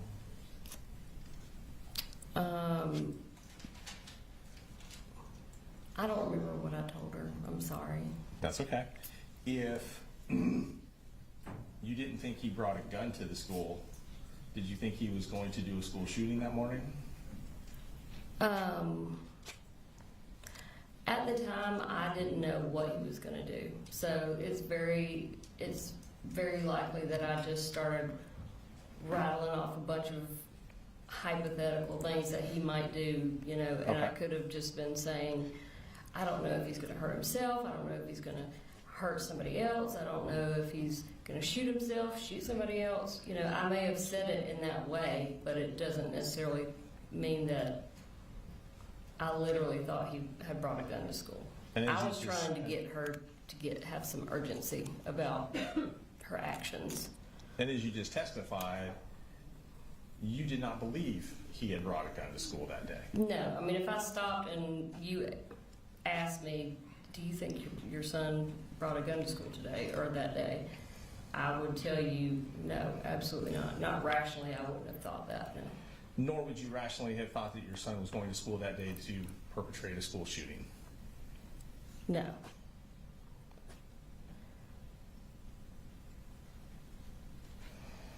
Now, prior to September 4th, you and your husband texted fairly frequently.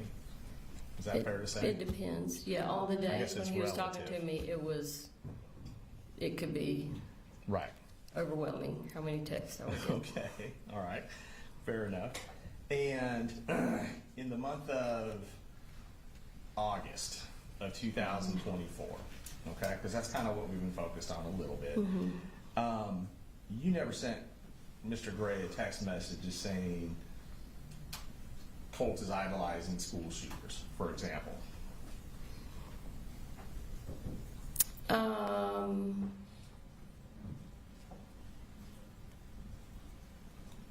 I can't tell you whether I said that or not. Okay. I may have not. Do you remember texting him that Colt was communicating with school shooters? I don't remember. There's no way I can remember all the texts that I sent him, especially about Colt and Okay. guns and everything. Okay. Well, we can go through your text messages. That's fine. And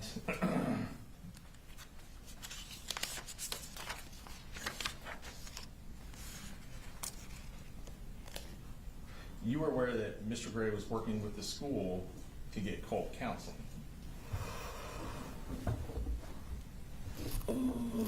I know that he had signed a form allowing Colt to have counseling. Okay. And you're aware from conversations with your mother that she met with Lisa Butler Yes. in middle to late August, Yes. and they had talked about counseling as well at the school. Yes. You were aware that plans had been put in motion for Colt to see someone at the school. Yes. When my mom went up there, Miss Butler actually told my mom, because my mom told her about the crisis center that I wanted him to go to. And Miss Butler actually told my mom to hold off on taking him to the crisis center until he could meet with the state-appointed counselor that the school used. Okay. Unfortunately, that person is not there, every day. Only on And so- Thursdays, I believe. Do what? Is that person only there on Thursdays? I'm not sure. You may be correct, but that person, according to my mom, that person was not going to be able to meet with Colt until the following week, Right. which is not what I was told to begin with. I thought that it was going to be like next day he's going to get to meet with the person. And does it sound like the day he would have met with Colt would have been September the 5th of 2024? Yeah, if that was a Thursday, yeah. The day after the shooting, Yes. right? Mm-hmm. And that was the counseling that my mom set up. Not Colin. That's the counseling your mom set up. Yes, with Lisa Butler. Through the school, with Yes. Lisa Butler. And your testimony today is that Colin was not involved in that. I didn't say that. Well, that's why I'm asking. I want to make sure I'm not. He signed a document Okay. that allowed Colt to see a state-appointed therapist. Okay. But as far as scheduling and going to the school and meeting with Lisa Butler, my mom was the one that did all of that. Your mom's the one that met with Lisa Butler, but you're not sure how much communication Lisa Butler had with Colin. No, that's correct. Okay.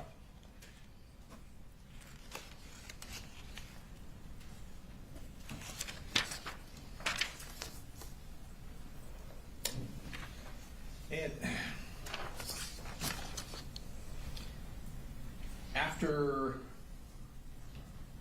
on September 4th, when you received these text messages from Colin, you told him to start heading back to the school. About what time was that?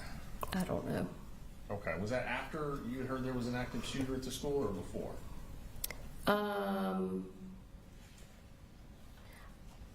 We didn't officially hear there was an active shooter until later. So Okay. that would have been, I would have told him to go ahead and head back to the school before we knew for sure that there was an active shooter. Before? Yes. Okay. Because I knew that there was something going on with Colt, that he needed to be there. And even though you sent Colin to the school to deal with whatever was going on with Colt, you did not feel the need to call 911 No, report anything based on what you learned from Colin, is that correct? no, because I had already talked to Lisa Butler, and Okay. they were, And you thought that was enough to deal with the issue? yes. Now, and I know I'm bouncing around, so just That's okay. let me know if I'm not being clear on my dates. But you said you'd been contacted by a school counselor down in Fitzgerald back in September of 2021 regarding a Google search that Colt Yes. had done. Yes. Okay. So just do that, and then I'll know I need to give you more Yes. information to orient you. And it had to do with the search on Google, how to kill your dad or something in that line. Is that right? Yes. All right. And the school resource officers actually reported to your home. Yes. And I believe you testified that Colin Gray was not at home when they showed up. Yes. When he was not there when they had this conversation or whatever conversation they had with you and or Colt. No, he was not. Was Colt there when they showed up? Yes. Did they in fact, without telling me what they said, did they in fact have a conversation with Colt? Yes. All right. And you said that after that incident, you did not immediately tell Colin about that meeting. No, I didn't. You said it took you several months before you shared that information Yeah, it with was him. probably a couple months, yeah. Make sense? Mm-hmm. Okay. Now, when you were in Fitzgerald, there's a couple of defects cases, and I just kind of want to make sure I'm understanding. So one of the defects cases in Fitzgerald, that case was against you. Mm-hmm. Is that correct? Yes. Okay. And is it true that the allegations that opened the defects case were that you had physically abused Colt? You had hit him or slapped him or I'd something of slapped that him, nature? yes. Okay. And that's what led to the home visits Yes. and the drug test? Yes. I think you said it was approximately a year of drug testing? Yeah. It was until we left and moved back up Okay. here, Okay. which was about a year. Yeah. Okay. And it sounds like right before they were going to close the case out is when you had this positive test. Yes. Do you recall what you tested positive for? Methamphetamine was the main one, I think. Okay. Yeah. Do you remember telling Investigator Smith why you had been using methamphetamine at that time? Do you remember what you told him? No, I don't. Honestly, I don't even remember us talking about why she's using methamphetamine. I think that I'm giving him leeway, but I don't see how that's relevant to whether or not the defendant committed the crimes in this case. Based on testimony she's already given regarding what was happening in Fitzgerald at that time with Colt and the behavioral issues that he was experiencing and how they were related to Colin. Let me do this. I think Yes. a juror needed a break anyway, is that right? Something like that. All right, go ahead and take a.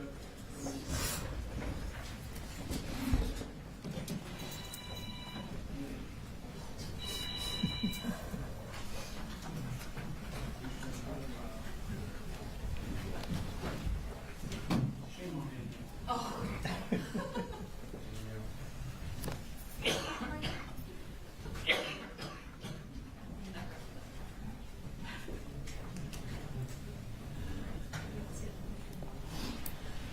All right, fellas. All right. Is there a answer to the question that do you know the answer? Yes. Okay. Yes. What is the answer? So basically what we're getting at is there's been testimony that the issues with Colt's behavior at that time period and also leading up to 2024 were based on his interactions with Colin Gray. The answer that is in another statement that's a recorded statement that we have a transcript of is that Miss Gray started using methamphetamine when Colt got down to Fitzgerald because she was having difficulty taking care of all three kids by herself and working at the same time. What we're getting at, or what we're going to circle back around to and why it's relevant, is because the issues that Colt was having at the time were not attributed to Colin Gray. They would have in fact been attributed to Marcy Gray. And there's a pattern of that that will continue to build upon over the next 12 months, leading up to the middle of August prior to the shooting. Well, he previously objected to us getting into any way that Colin treated Colt. When she answered because he was emotionally and mentally abusive, they asked for a mistrial. Now they want to get into what Marcy has done, which I mean, that is completely opposite of what they've previously been trying to do. But again, why Colt was created, why he did this is not relevant. What is relevant is who gave him the gun and what he knew, what that person knew when he gave him the gun. And what this whole case has been about and what Marcy has testified to is what the defendant knew, what he knew about his mental state. And what he knew when he continued to let Colt have the gun. Why Marcy started doing meth, the amphetamine, is not relevant. Judge, may I interject here? We probably shouldn't be arguing in front of the witness because we're giving her information that we probably should not be giving. We can send her out. Understanding what and again, I don't know how often this is going to come up. I'm going to, as to that question, why were you using, I'm going to permit you to ask that over objection and then see if there's other issues that come up. Yes, sir. All right, we'll be in recess for a few minutes.